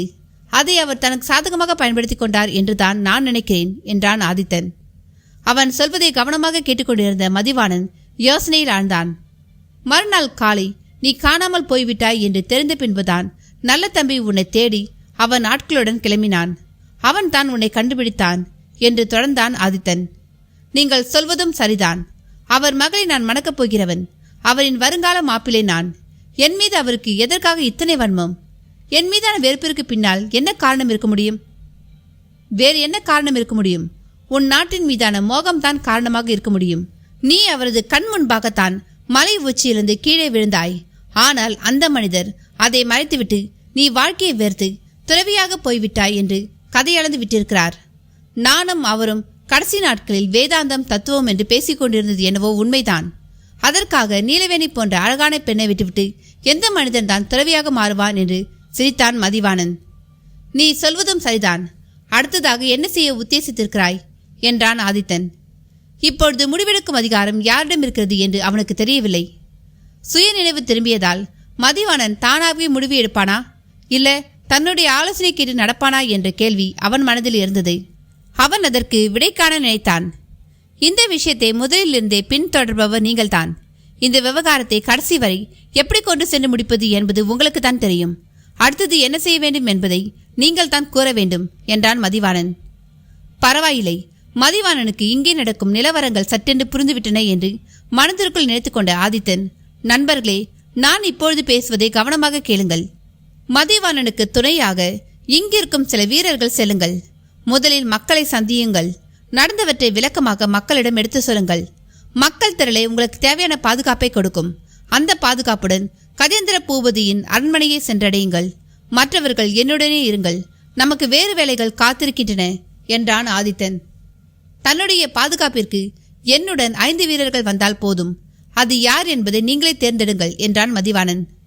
அவனை தனியாக அழைத்த ஆதித்தன், மதிவானா, நீ கஜேந்திர பூபதியின் அரண்மனைக்கு சென்ற பின் என்ன செய்ய போகிறாய்? நீலவேணியையும் என் நண்பன் நல்ல தம்பியையும் சந்திப்பேன். அதன் பிறகு என்ன செய்ய வேண்டும் நீங்களே கூறுங்கள் என்றான் மதிவாணன். அவன் முகத்தில் நீலவேணியை சந்திக்கப் போகும் மகிழ்ச்சி இருந்தது. நீ அரண்மனைக்கு சென்றதும் முதலில் நீலவேணியையும் நல்ல தம்பியையும் சந்தித்து பேசு. அதன் பிறகு என் அண்ணனை சந்தித்து பேசு. கூடுமானவரை கஜேந்திர பூபதியை சந்திப்பதை தவிர்த்துவிடு. அப்படி சந்திக்க நேர்ந்தாலும் அதிகமாக பேசிவிடாதே. அவர் கேட்கும் கேள்விகளுக்கு மட்டும் பதில் சொல். திருமண ஏற்பாடுகளை விரைவாக செய்ய வேண்டும் என்று கூறிவிட்டு உடனடியாக நீ நாடு திரும்பு. நல்ல தம்பியையும் உன்னுடன் அழைத்து செல்ல மறந்து விடாதே என்று அடுத்த கட்ட நகர்வை பற்றி விளக்கமாக கூறினான் ஆதித்தன். அவன் கூறிய எல்லாவற்றையும் கவனமாக கேட்டுக்கொண்டான் மதிவாணன். தன்னையும் நல்ல தம்பியையும் உடனடியாக தாயகம் திரும்ப சொல்லும் ஆதித்தனின் திட்டத்திற்கு பின்னால் ஏதோ ஒன்று மறைந்திருப்பதை அவனால் உணர முடிந்தது. அது என்னவென்று கேட்கும் தைரியம்தான் அவனுக்கு வரவில்லை. அவன் தொண்டையை செருமும் சத்தம் கேட்டு திரும்பி பார்த்தான். அங்கே பொறுக்கி எடுத்துக்கொண்ட 5 வீரர்கள் நின்று கொண்டிருந்தனர். நாம் கிளம்பலாமா என்றான் மதிவாணன். பயணத்துக்கு நாங்கள் தயாராக இருக்கிறோம் என்றனர் 5 பேரும் ஒரே குரலில். மதிவாணன் அங்கிருந்த மற்ற நண்பர்களிடமும் ஆதித்தனிடமும் விடை பெற்றுக் கொண்டு கிளம்பினான்.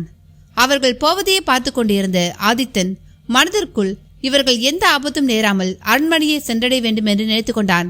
அதே நேரம் கஜேந்திர பூபதியின் அரண்மனையில் ரணதேரனுக்கு செலுத்த வேண்டிய கப்பத்தொகை எவ்வளவு என்பதை அறிஞன் இறுதி செய்து முடித்திருந்தான். அத்தியாயம் 36. மறுநாள் காலை சிங்கப்புரத்தின் அரண்மனை அமளி துமளியாகி கொண்டிருந்தது. மதிவாணன் தன் பாதுகாப்பு வீரர்களின் துணையுடன் முதலில் தலைநகருக்குள் நுழைந்தான். அங்கே இருந்தவர்கள் துறவியாக போனவன் இப்பொழுது திரும்பி வந்துவிட்டானே என்று அதிசயித்து போனார்கள். மக்கள் அவனை அன்போடு வரவேற்றனர். காவல் வீரர்கள் அவனுக்கு பாதுகாப்பு தர முன் வந்தனர். அவன் யாருடைய கேள்விக்கும் பதில் தரவில்லை. சிறு புன்னகையை பதிலாக கொடுத்தான். பெரும் திரளான மக்கள் கூட்டத்தோடு அவன் அரண்மனையை வந்தடைந்தான்.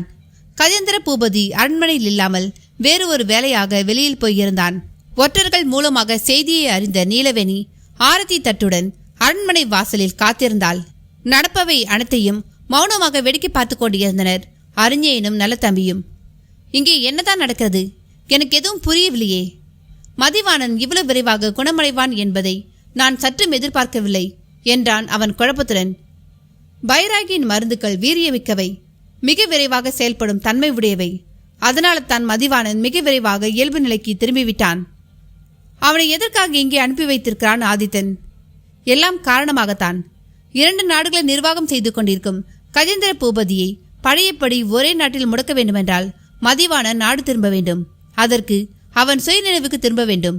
இப்பொழுது கஜேந்திர பூபதிக்கு அவன் நாட்டை திரும்ப அவனிடமே ஒப்படைப்பதை தவிர வேறு வழியில்லை. ஓஹோ என்று புரிந்து கொண்ட தன் அடையாளமாக தலையை ஆட்டினான் நல்ல தம்பி. மேலத்தாளங்கள் முழங்க அரண்மனைக்குள் காலடி எடுத்து வைத்தான் மதிவாணன். அவன் கண்கள் முதலில் பார்த்தது நீலவேணியை தான். கண்ணில் கசியும் நீருடன் இருந்தவளை ஆற தழுவிக்கொண்டான் அவன். இத்தனை நாட்களாக எங்கே இருந்தீர்கள் என்றாள் அவள் அழுகியுடன். எங்கே இருந்தாலும் உன் நினைவில்தான் இருந்தேன் கண்ணே என்றான் அவன். நீங்கள் துறவியாக போய்விட்டதாக அப்பா கூறினாரே. நான் ஒரு விபத்தில் சிக்கிக் கொண்டு விட்டேன். அதை சொன்னால் நீ பயப்படுவாயோ என்று உன் தந்தை நினைத்திருக்கலாம். உன் மனம் சங்கடப்படக்கூடாது என்பதற்காக அப்படி ஒரு பொய்யை சொல்லியிருக்கலாம். அதையெல்லாம் நீ நம்ப வேண்டாம். நான் தான் பூரண நலத்தோடு திரும்ப வந்துவிட்டேனே என்றான் அவன். உங்களை பார்த்த பின்புதான் என் உயிரை திரும்ப வந்தது போல் உணர்கிறேன் என்று கண் கலங்கினாள் அவள். ஆரத்தி கண் திருஷ்டி சடங்குகள் முடிந்த பிறகு அவன் நல்ல தம்பியையும் அறிஞனையும் தேடி வந்தான். நண்பா, நலமாக இருக்கிறாயா என்றான் நல்ல தம்பி. நலமாக இருக்கிறேன் நல்ல தம்பி. இவர்தான் ஆதித்தனின் சகோதரரா? ஆம், அது நானேத்தான் என்று முன்னால் வந்தான் அறிஞன். உங்களை சந்திப்பதில் பெரும் மகிழ்ச்சி. என்னை உடனே என் நாட்டிற்கு திரும்ப சொன்னார் உங்கள் சகோதரர். அவன் என்ன சொன்னானோ அதை செய்யுங்கள். அதில் நன்மைதான் இருக்கும். உங்களால் தான் எனக்கு மீண்டும் வாழ்க்கை கிடைத்திருக்கிறது. அதை நான் உயிர் உள்ளவரை மறக்க மாட்டேன். எனது வாழ்க்கையை மீட்டுக் கொடுத்த பைராகிக்கு என் நன்றியை மறக்காது கூறிவிடுங்கள். நல்லது நண்பா, அப்படியே செய்கிறேன். இன்னொரு வேண்டுகோள், அதை நீங்கள் தட்டாது நிறைவேற்ற வேண்டும். என்னவென்று சொல். நீங்கள் வந்த வேலை முடிந்த பிறகு என் அரண்மனைக்கு விருந்தாளியாக வந்து சில நாட்கள் தங்கி செல்ல வேண்டும். அதற்கென்ன, தங்கினால் போயிற்று. நான் உன்னிடம் ஒரு கேள்வி கேட்க வேண்டுமே. கேளுங்கள். நீ மலையிலிருந்து எப்படி விழுந்தாய் என்று நான் தெரிந்து கொள்ளலாமா? நீங்கள் நினைப்பது போல் அதில் சதி வேலை எதுவும் இல்லை. நானாக கால் தவறித்தான் விழுந்தேன். அதிக வெயிலின் காரணமாக எனக்கு லேசாக மயக்கம் வந்தது காரணமாக இருக்கலாம் என்றான் மதிவாணன். அப்படியா என்று மௌனமானான் அவன். நீலவேணியிடம் விடைபெற்றுக் கொண்டு கஜேந்திர பூபதியை சந்திக்காமலேயே நல்ல தம்பியோடு தன் நாட்டை நோக்கி கிளம்பினான் மதிவாணன். சற்று நேரம் யோசித்துக் கொண்டிருந்த அறிஞன் ஒரு ஓலையை எழுத ஆரம்பித்தான். அதை யாரிடம் கொடுத்து அனுப்புவது என்று அவன் யோசிக்க ஆரம்பித்தான். கயல்வியிடம் கொடுப்பது ஆபத்து என்று அவனுக்கு தோன்றியது. அவனுக்கு நம்பகமான ஒரே ஆசாமி நல்ல தம்பி மட்டும்தான். அவன் உடனே அரண்மனை காவல் வீரர்களில் ஒருவனை அழைத்து இந்த ஓலையை எப்படியாவது நல்ல தம்பியிடம் கொடுத்துவிட்டு ஆவிடம் இதை ஒப்படைக்க சொல் என்று உத்தரவிட்டான். அவன் எதுவும் புரியாமல் குதிரையை எடுத்துக்கொண்டு விரைந்தான். மதிவாணன் திரும்ப வந்துவிட்ட செய்தி அறிந்து அரண்மனைக்கு வந்த கஜேந்திர பூபதி அங்கே அவனை காணாமல் திகைத்தான். நீலவேணி அவன் திருமண ஏற்பாடுகளை கவனிப்பதற்காக சென்றிருக்கிறான் என்று கூறியதை கேட்டு குழப்பமடைந்தான். அவன் மலை உச்சிலிருந்து கீழே விழுந்தது பற்றி யாரிடமாவது ஏதாவது கூறினானா என்று தெரிந்து கொள்ள அவன் துளியாக துடித்தான். நீலவேணி விபத்து என்கிறாள். அறிஞன் நான் அதை பற்றி கேட்பதற்குள் கிளம்பிவிட்டான் என்கிறான். அவன் தனக்குள் குழம்ப ஆரம்பித்தான். அதே நேரம் நல்ல தம்பியிடம் மோளை வந்து சேர்ந்திருந்தது. அதை ஆதித்தனிடம் கொடுப்பதற்காக அவன் தனியாக கிளம்பினான். நானும் வருகிறேன் என்ற மதிவாணனை அவன் தடுத்துவிட்டான். நல்ல தம்பி தனியாளாக ஆதித்தனை சந்திக்க புறப்பட்டான். தன்னிடம் தனியாக வந்து ஓலையை கொடுத்த நல்ல தம்பியிடமிருந்து அந்த ஓலையை வாங்கி படித்தான் ஆதித்தன். அவன் முகம் மாறியது. அவன் சிந்தனை வயப்பட்டவனாக, நல்ல தம்பி, நீ மலை உச்சிலிருந்து கீழே விழுந்த மதிவாணனை பார்த்தபொழுது அவனது நிலை எப்படி இருந்தது? உடலின் பல இடங்களில் காயம் இருந்தது. உடைகள் ஆங்காங்கே கிழிந்திருந்தன. வேறு எதையாவது கவனித்தாயா? இல்லை, நான் வேறு எதையும் கவனிக்கவில்லை. குறிப்பாக அவனது கைகளை கவனித்தாயா? அவன் கைகளா? ஆம், அவற்றில் நிறைய இலைத்தழைகள் காட்டுக்கொடிகள் சிக்கியிருந்தன. அப்படியா? அப்படியானால் இந்த ஓலையை படித்துப்பார். இதை என் அண்ணன் எழுதியிருக்கிறார். மயக்கத்தில் நிலை தடுமாறி விழுந்ததாக உன் அண்ணனிடம் சொல்லியிருக்கிறான் மதிவாணன். மயங்கிய நிலையில் மேலிருந்து விழுந்தவன் கைகளில் எப்படி இலைத்தழைகள் அகப்படும்? சுயநினைவோடு விழுபவன் தான் தன் உயிரை காப்பாற்றிக் கொள்ள எதையாவது பிடிக்க முனைவான். நீ சொல்வது உண்மைதான். அப்படியானால் மதிவாணன் சொல்வது முற்றிலும் பொய். அவன் உண்மையை மறைக்கிறான். அதற்கு அவனது காதல் காரணமாக இருக்கலாம் என்றான் ஆதித்தன். நல்ல தம்பி திகைத்து போய் நின்றான். அத்தியாய் 37. ஆதித்தன் சொல்வதை கேட்டு திகைத்து போய் நின்றான் நல்ல தம்பி. நீ என்ன சொல்ல வருகிறாய் நண்பா என்றான் அவன் எதுவும் புரியாமல். மதிவாணன் நம்மிடம் பொய் சொல்கிறான் என்கிறேன் என்றான் ஆதித்தன் நிதானமான குரலில். காரணம்? நீலவேணி மேல் அவனுக்கு இருக்கும் காதல் காரணமாக இருக்கலாம். உண்மையான காரணம் என்னவென்பது அவனுக்கு மட்டும்தான் தெரியும். உண்மையை சொன்னால் இந்த திருமணம் நடக்காது என்று மதிவாணன் நினைப்பான் போல் தெரிகிறது. நானும் அப்படித்தான் நினைக்கிறேன். ஆமாம், அரண்மனைக்கு வந்த மதிவாணன் கஜேந்திர பூபதியை சந்தித்தானா? இல்லை. மதிவாணன் வந்த செய்தி அறிந்து அவன் அரண்மனைக்குள் வருவதற்குள் மதிவாணன் அங்கிருந்து கிளம்பிவிட்டான். இதிலிருந்தே கஜேந்திர பூபதியை சந்திக்க அவன் விரும்பவில்லை என்று தெரிகிறது. தனது வருங்கால மருமகன் தன்னை ஏன் சந்திக்காமல் போய்விட்டான் என்று கஜேந்திர பூபதி முடியை பீத்துக் கொண்டிருப்பான்.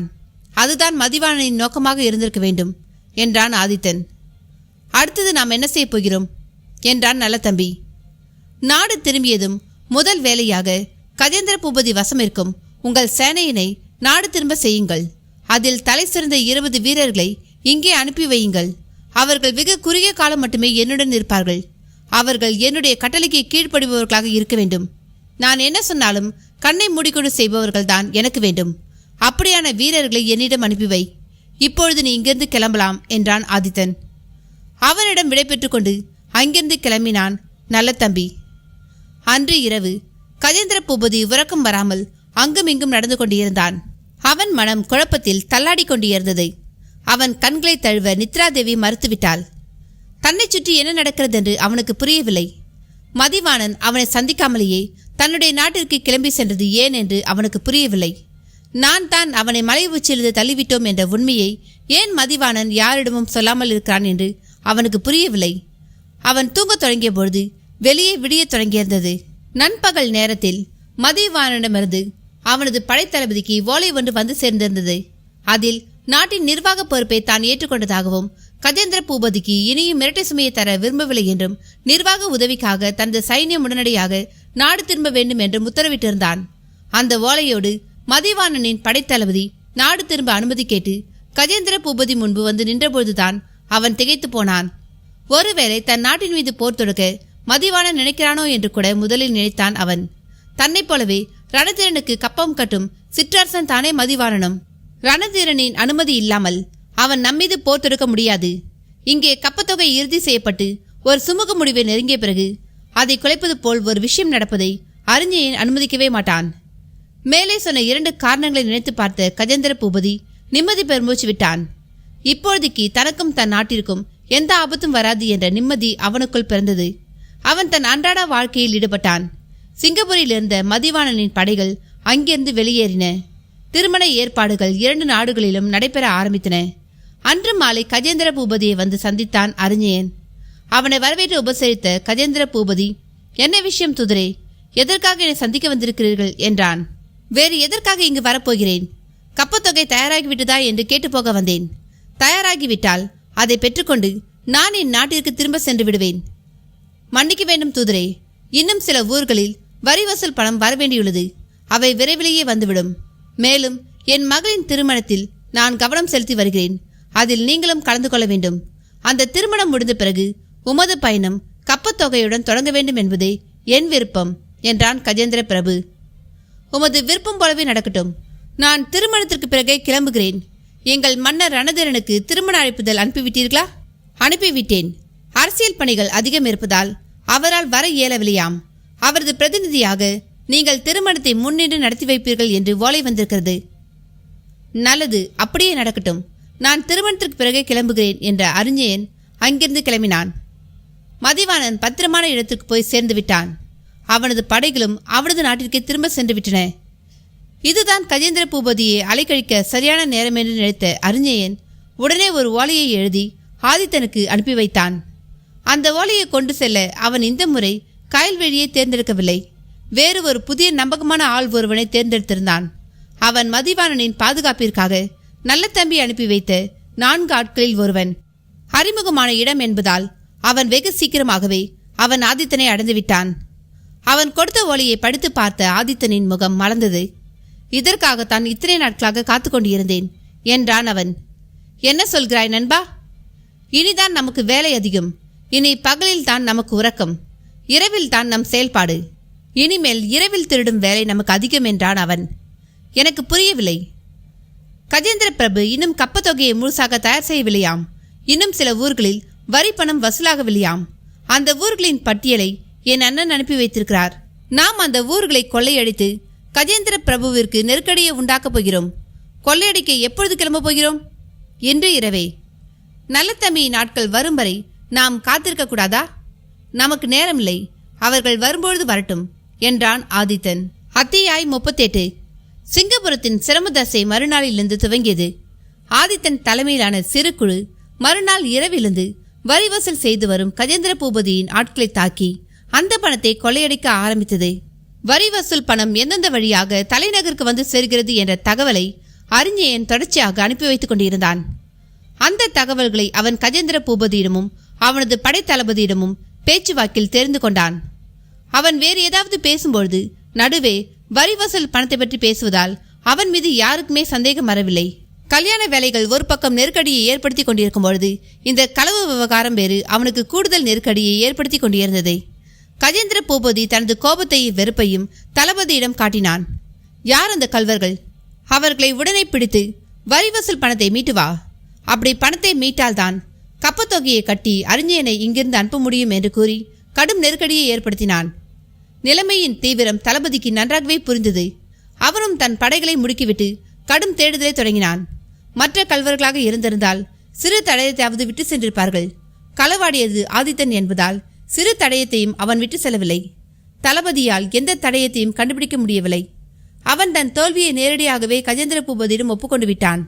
தன்னுடைய பிரதான தளபதியை தோல்வியை ஒப்புக்கொண்ட பின்பு கஜேந்திர பிரபுவிற்கு அறிஞனை சரணடைவதை தவிர வேறு வழி இருக்கவில்லை. வரிப்பணம் கொள்ளை போனதை அறிந்தாலும் அறிஞன் அதை பற்றி எதுவும் கேட்டுக்கொள்ளவில்லை. அதை பற்றி எந்த ஆர்வமும் காட்டவில்லை. தன் தம்பியின் திறமை மீது அவனுக்கு அவ்வளோ நம்பிக்கை இருந்தது. அவனை கண்டுபிடிப்பது காடையை காட்டில் விட்டுவிட்டு தேடுவது போன்றது என்று அவனுக்கு தெரியும். அதனால் அவன் அமைதியாகவே இருந்தான். தன்னை தேடி வந்த கஜேந்திர பிரபுவை ஏறிட்டு பார்த்தான் அறிஞன். நான் உங்களிடம் ஒரு உதவி கேட்டு வந்திருக்கேன். என்ன உதவி? சொல்லுங்கள் என்றான் அறிஞன். அவன் எதற்காக வந்திருக்கிறான் என்பது தெரிந்தாலும் அவன் அதை வெளிக்காட்டிக் கொள்ளவில்லை. ஏற்கனவே உங்களிடம் கேட்டதுதான்.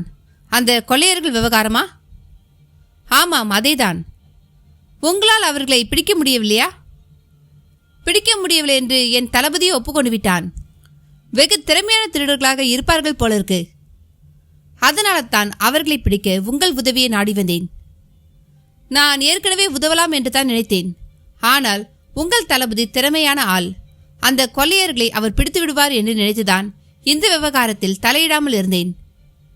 நீங்கள் தலையிட்டால்தான் இந்த விவகாரம் ஒரு முடிவுக்கு வரும் என்று நான் நினைக்கிறேன். என்னுடைய கவலை அவர்கள் வரிப்பணத்தை கொள்ளையடிப்பதை பற்றியல்ல. வேறு எதை பற்றி கவலைப்படுகிறீர்கள்? உங்கள் மகளின் திருமணம் விரைவில் நடைபெறப் போகிறது. மணமகன் நாட்டிலிருந்து ஏராளமான சீர்வரிசைகள் வரும் நேரம் இது. இந்த கொள்ளையர்கள் இந்த சீர்வரிசையை கொள்ளையடித்து சென்று விட்டால் நம் நாட்டின் கௌரவம் என்னாவது என்றான் அறிஞன். அவன் சொன்னதை கேட்ட கஜேந்திர பிரபு உள்ளுக்குள் நடுநடுங்கி போனான். அப்படி ஒரு சம்பவம் நடந்துவிட்டால் நாளை தலை நிமிர்ந்து நாட்டுக்குள் நடமாட முடியுமா என்று மனதிற்குள் குமைந்து போனான் அவன். நினைக்கவே கேவலமாக இருக்கிறது. அப்படி ஒரு சம்பவம் நடந்துவிட்டால் நான் உயிரோடு இருப்பதிலேயே அர்த்தமில்லை. கவலைப்படாதீர்கள், இந்த பிரச்சனையை நான் பார்த்துக் கொள்கிறேன். ஆனால் அதற்கு ஒரே ஒரு நிபந்தனை. அதை நீங்கள் ஏற்றுக்கொள்ள வேண்டும். என்னவென்று சொல்லுங்கள். உங்கள் தளபதி திருடர்களை பிடிக்கும் முயற்சியில் தோற்றுவிட்டார். அதனால் உங்கள் படையை வைத்து நான் திருடர்களை பிடிக்க முடியாது. அவர்களும் எனக்கு ஒத்துழைக்க மாட்டார்கள். அதனால் என்று நிறுத்தினான் அறிஞன். அதனால் என்று புரியாமல் பார்த்தான் கஜேந்திர பூபதி. நான் எங்கள் மன்னரிடம் படை உதவி கேட்கப் போகிறேன். கல்வர்களை பிடித்த பின்பு அந்த படை கப்பத்தொகையை பாதுகாப்பாக தலைநகருக்கு கொண்டு செல்ல எனக்கு உதவியாக இருக்கும் என்றான் அறிஞன் அமைதியான குரலில். ஒரே கல்லில் 2 மாங்காய்களை அடிக்கும் அவனது திட்டத்தை பார்த்து திகைத்து போனான் கஜேந்திர பூபதி. அவனால் எதுவுமே பேச முடியவில்லை. ஏன் மௌனமாகிவிட்டீர்கள்?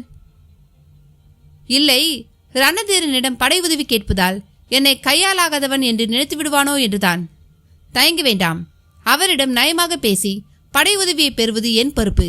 நான் கல்வர்களை பிடிப்பதற்காக படை உதவி பெறப்போவதில்லை. கப்பத்தொகையை பாதுகாப்பாக கொண்டு செல்லத்தான் படை உதவி கேட்கப் போகிறேன். நல்லது செய்தீர்கள், என் மானம் காத்தீர்கள் என்றான் கஜேந்திர பூபதி நன்றியுடன். இந்த விபரீதத்துக்கு காரணம் நீங்கள்தான்.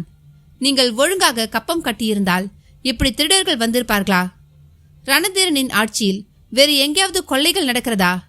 இல்லையே, உங்கள் நாட்டில் மட்டும்தான் இப்படி நடக்கிறது. சரியாக கப்பம் கட்டாவிட்டாலும் உங்களுக்கு உதவி செய்ய போவது அவர்தான். உங்கள் நாட்டின் பாதுகாப்பு எங்கள் மன்னரிடம்தான் உள்ளது. இப்பொழுது எனக்கு சூழ்நிலை புரிகிறது. நான் தவறு செய்துவிட்டேன். இனி அந்த தவறு நடக்காது. என் மன்னரிடமிருந்து படை உதவி வந்து சேர 2-3 நாட்களாகிவிடும். இந்த செய்தியை நாடு முழுவதும் கசிய விடுங்கள். கல்வர்களை பிடிக்கத்தான் அந்த படை வருகிறது என்று அனைவரும் நினைக்க வேண்டும். இந்த செய்தி காதில் விழுந்தாலே போதும், அந்த கல்வர்கள் பீதியடைந்து விடுவார்கள். தங்களின் கொள்ளை முயற்சியை சிறிது நாட்கள் நிறுத்தி வைப்பார்கள் என்பது என்னுடைய கணிப்பு. அந்த இடைவெளியில் நாம் திருமணத்தை சிறப்பாக நடத்தி முடித்து விடலாம் என்றான் அரிஞ்சயன். அதுவும் சரிதான் என்று அவனது பேச்சை தலையசைத்து ஆமோதித்தான் அவன். நீங்கள் தைரியமாக சென்று நடக்க வேண்டிய காரியங்களை பாருங்கள், மற்றவற்றை நான் பார்த்துக் கொள்கிறேன் என்று அவனை அனுப்பி வைத்தான் அரிஞ்சயன். மறுநாள் காலை அவனிடமிருந்து 2 ஓலைகள் கிளம்பின. முதல் ஓலை ரணதீரனுக்கு எழுதப்பட்டிருந்தது. நடந்த சம்பவங்கள் அனைத்தையும் விளக்கமாக எழுதி அனுப்பியிருந்த அரிஞ்சயன் சிறுபடை ஒன்றை அனுப்பி வைக்குமாறும் நீலவேணியின் திருமணத்தில் அரச பிரதிநிதியாக தான் கலந்து கொள்ள அனுமதிக்கும்படியும் கேட்டுக்கொண்டிருந்தான். அதை நன்றாக படித்து பார்த்த ரணதீரன் தன்னுடைய சிறிய படைப்பிரிவு ஒன்றை சிங்கப்பூரத்தை நோக்கி அனுப்பி வைத்தான். மற்றொரு ஓலை ஆதித்தனுக்கு போய் சேர்ந்தது. அதை படித்து பார்த்த ஆதித்தன் தனக்குள் சிரித்து கொண்டான். அத்தியாயம் 39. 2 நாட்களுக்கு பிறகு ரணதீரன் அனுப்பி வைத்த சிறு படை ஒன்று சிங்கப்பூரத்துக்கு வந்து சேர்ந்தது. உப தளபதி ஒருவன் அதன் தலைவனாக அனுப்பி வைக்கப்பட்டிருந்தான். அவனையும் அவனது படையையும் வரவேற்றான் அரிஞ்சயன். பிறகு உப தளபதியோடு கஜேந்திர பிரபுவை சந்தித்தவன், என் மன்னரின் வேண்டுகோளுக்கு இணங்க அந்த கல்வர்களை பிடிக்க படையை அனுப்பி வைத்திருக்கிறார். இவர்தான் அந்த படையின் தளபதி. எனக்கு உதவி செய்ய வந்திருக்கிறார் என்று அவனை அறிமுகம் செய்து வைத்தான். அப்படியா? நல்ல விஷயம். உங்களுக்கு என்ன உதவி வேண்டுமோ என்னிடம் கேளுங்கள், நான் செய்து தருகிறேன் என்றான் கஜேந்திர பிரபு மகிழ்ச்சியுடன். மதிவாணனின் திருமணத்துக்கு முன்பாக நான் அந்த திருடர்களை பிடித்தாக வேண்டும். அதற்குள் அவர்கள் கைவரிசையை காட்டிவிட்டால் நமக்கு தலைகுனிவாகிவிடும். நீங்கள் திருமண ஏற்பாடுகளை கவனியுங்கள், நான் அந்த கல்வர்களை பார்த்துக் கொள்கிறேன் என்றான் அரிஞ்சயன். அதுவும் சரிதான். இந்த விஷயத்தில் நான் உங்களை முழுதாக நம்புகிறேன் என்றான் கஜேந்திர பூபதி. மறுநாள் காலையில் அரிஞ்சயன் தலைமையில் அந்த சிறு படை திருடர்களை தேடி கிளம்பியது. திருடர்களை தேடுவது ஒரு நாடகம் என்று அரிஞ்சயன் அவர்களிடம் முதலிலே கூறிவிட்டான். அவர்கள் காலையில் கிளம்பி காட்டுக்குள் பொழுதை கழித்துவிட்டு மாலையில் அரண்மனைக்கு திரும்புவது வாடிக்கையாகிவிட்டது. ஒவ்வொரு நாள் மாலையிலும் கஜேந்திர பூபதி ஆவலுடன் அரிஞ்சயனை காண வருவான். ஏதாவது தகவல் கிடைத்ததா என்று விசாரிப்பான். எந்த முன்னேற்றமும் இல்லை என்று வழக்கமான பதிலையே கூறி வந்தான் அரிஞ்சயன். சிறிது நாட்களுக்கு பிறகு அவன் பதிலால் சலிப்படைந்த கஜேந்திர பிரபு அவனை தேடி வருவதை நிறுத்தி கொண்டு விட்டான். இடையில் ஒருமுறை நல்ல தம்பி அவனை தேடிக்கொண்டு வந்து விட்டான். அவன், நீங்கள் சொன்னது உண்மைதான். மதிவாணன் உண்மையை ஒப்புக்கொண்டு விட்டான். அவனை மலை உச்சியிலிருந்து தள்ளிவிட்டது கஜேந்திர பூபதி தான். நீலவேணி மீதான காதலால் அவன் தன் மாமனாரை காட்டிக் கொடுக்க மறுத்துவிட்டான். கேட்டால் குற்றம் பார்க்கின் சுற்றமில்லை என்று தத்துவம் பேசுகிறான். நான் அப்பொழுதே அவன் மீது சந்தேகப்பட்டேன். அவன் கையில் இலைத்தழைகள் இல்லாவிட்டால் நான் சந்தேகப்பட்டிருக்கவே மாட்டேன். என் சந்தேகம் உறுதியாகிவிட்டது. மாமனும் மாப்பிளையும் இன்று அடித்துக் கொள்வார்கள், நாளை கூடிக்கொள்வார்கள். அவர்கள் பிரச்சனையை அவர்களை தீர்த்து கொள்ளட்டும் என்றான் நலத்தம்பி. அதுவும் சரிதான் என்று சிரித்தான் அரிஞ்சயன். இன்னும் திருமணத்திற்கு 2 நாட்கள் தான் இருக்கிறது. மதிவாணன் உங்கள் இருவரையும் திருமணத்திற்கு அழைத்திருக்கிறான். உன்னை பற்றி பிரச்சனை இல்லை, நீ வந்து விடுவாய். உன் சகோதரன் தேடப்படும் குற்றவாளியாக இருக்கிறான். அவனால் எப்படி வர முடியும்? அவன் கட்டாயம் வருவான் என்று புன்னகைத்தான் அரிஞ்சயன். புரியாமலேயே புறப்பட்டு போனான் நல்லதம்பி. திருமணத்திற்கு முந்தைய நாள் காலை அரிஞ்சயன் தன் படை வீரர்களோடு கிளம்பிய பொழுது வந்த கஜேந்திர பூபதி, இன்றும் அந்த கல்வர்களை தேடி போக வேண்டுமா என்றான் கேள்விக்குறியாக. நான் தேடுதல் வேட்டையில் இருப்பதால் தான் அந்த கல்வர்கள் கைவரிசையை காட்டாமல் இருக்கிறார்கள். எனக்கு ஒரு முக்கியமான துப்பு ஒன்று கிடைத்திருக்கிறது. அந்த கல்வர்கள் இன்று அகப்பட்டு விடுவார்கள் என்று பதில் கூறிய அரிஞ்சயன் அங்கிருந்து கிளம்பினான். அவன் சொன்னது போலவே மாலையில் ஆதித்தனை கைது செய்து கொண்டு வந்து விட்டான். ஆதித்தன் களவுக்காக கைது செய்யப்படுவது அதுவே முதல் முறை. தான் கொள்ளையடித்த அத்தனை செல்வங்களையும் திருமண பரிசாக மதிவாணனுக்கு தன் கூட்டாளிகள் மூலமாக அனுப்பி வைத்து விட்டிருந்தான் அவன். திருமண விழாவில் இருந்த கஜேந்திர பிரபுவை தனியாக அழைத்த அறிஞன், நான் அந்த கல்வனை பிடித்து விட்டேன். அவனது கூட்டாளிகள் தப்பி ஓடிவிட்டார்கள். அவன் மட்டும் தனியாக என்னிடம் அகப்பட்டு கொண்டான். அவனை பற்றி நீங்கள் கேள்விப்பட்டிருப்பீர்கள். யார் அவன்? கல்வர்புரத்தின் பிரசித்தி பெற்ற கல்வன் ஆதித்தன் தான். அவன் வெகு திறமைசாலியாயிற்றே. அவனையா கைது செய்தீர்கள்? ஆம், அவனைத்தான். அவன் கொள்ளையடித்த வரி பணத்தை எங்கே வைத்திருக்கிறான் என்று சொல்ல மறுக்கிறான். அவனை தலைநகருக்கு கொண்டு சென்று உரிய முறையில் விசாரித்தால் உண்மை வெளிவந்துவிடும். திருமணம் முடிந்த பிறகு கப்பத்தொகையோடு என்னை சீக்கிரம் அனுப்பி வையுங்கள். தாமதித்தால் அந்த கல்வனின் நண்பர்கள் அவனை மீட்டு சென்று விடுவார்கள். அவனை மீண்டும் பிடிப்பது இயலாத காரியம். உண்மை, நான் திருமணத்தை நல்ல முறையில் முதலில் நடத்தி முடிக்கிறேன்.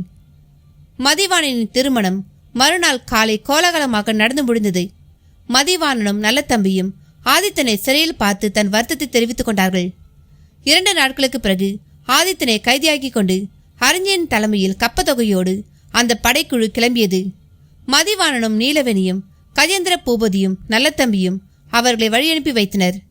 2 நாட்களுக்கு பிறகு தன் முன் கப்பத்தொகையோடு நின்ற சகோதரர்களை வியப்போடு பார்த்தான் ரணதீரன். நீண்ட நாள் பிரச்சனை இன்றோடு தீர்ந்தது.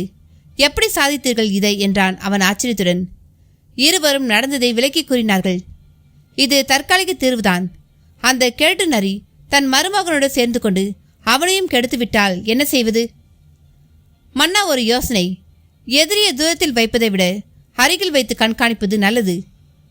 ஆதித்தா, நீ சொல்வது எனக்கு புரியவில்லை. மன்னா, விளக்கமாகவே கூறுகிறேன். கஜேந்திர பூபதி ஆற்றலும் அனுபவம் மிக்கவர். அவரது சேவை இந்த நாட்டிற்கு தேவை. அவரை தலைமை அமைச்சராக்க விரும்புவதாக கூறி அவரை இங்கே வரவழையுங்கள். ஆலோசகராக இங்கே வைத்துக் கொள்ளுங்கள். அவர் 10 விஷயங்கள் கூறினால் 4 விஷயங்களை ஏற்றுக்கொள்ளுங்கள். நெடுந்தூர புனித பயணங்களுக்கு அனுப்பி வைத்து அவருக்கு உடல்நலக் குறைவை உண்டாக்குங்கள். போக மறுத்தால் உங்களை விட்டால் வேறு ஆள் இல்லை என்று புகழ்ந்து பேசுங்கள். புகழ்ச்சிக்கு மயங்காத மனிதனும் உண்டோ? அவரது நாட்டை நாம் மதிவாணனிடம் ஒப்படைப்போம். அவருடைய மருமகன் தானே அவன். அவன் காணாமல் போன பொழுது அவனது நாட்டை இவர் நிர்வகிக்கவில்லையா? இவர் இல்லாத நிலையில் 2 நாட்டையும் அவன் நிர்வகிக்கட்டும். சபாஷ், நல்ல யோசனை. மறந்தும் அவரிடம் கல்வர்புரத்தின் மற்றொரு கல்வன் தான் தூதுவனாக வந்தான் என்று மட்டும் சொல்லிவிடாதீர்கள். அவரது முகம் போகும் போக்கை என்னால் கற்பனை செய்து கூட பார்க்க முடியவில்லை என்றான் அறிஞன். அங்கே சிரிப்பொலி நிலவ ஆரம்பித்தது. மறுநாள் காலை அனைவரிடமும் விடைபெற்றுக் கொண்டு சகோதரர்கள் இருவரும் கிளம்பினர். கல்வர்புரத்தை நோக்கிய பாதையில் 2 குதிரைகள் பயணிக்க ஆரம்பித்தன. என்ன நண்பர்களே, கதையை கேட்டிங்களா? இந்த கதை இதோட முடிஞ்சிருச்சு. இந்த கதையை பற்றி நீங்கள் என்ன நினைக்கிறீங்கன்னு சொல்லிட்டு கமெண்ட் பாக்ஸில் கமெண்ட் பண்ணுங்கள், லைக் பண்ணுங்கள், உங்கள் நண்பர்களுக்கும் ஷேர் பண்ணுங்கள். நான் அடுத்து RK சார் கதையோடு உங்களை வந்து சந்திக்கிறேன். நன்றி, வணக்கம்.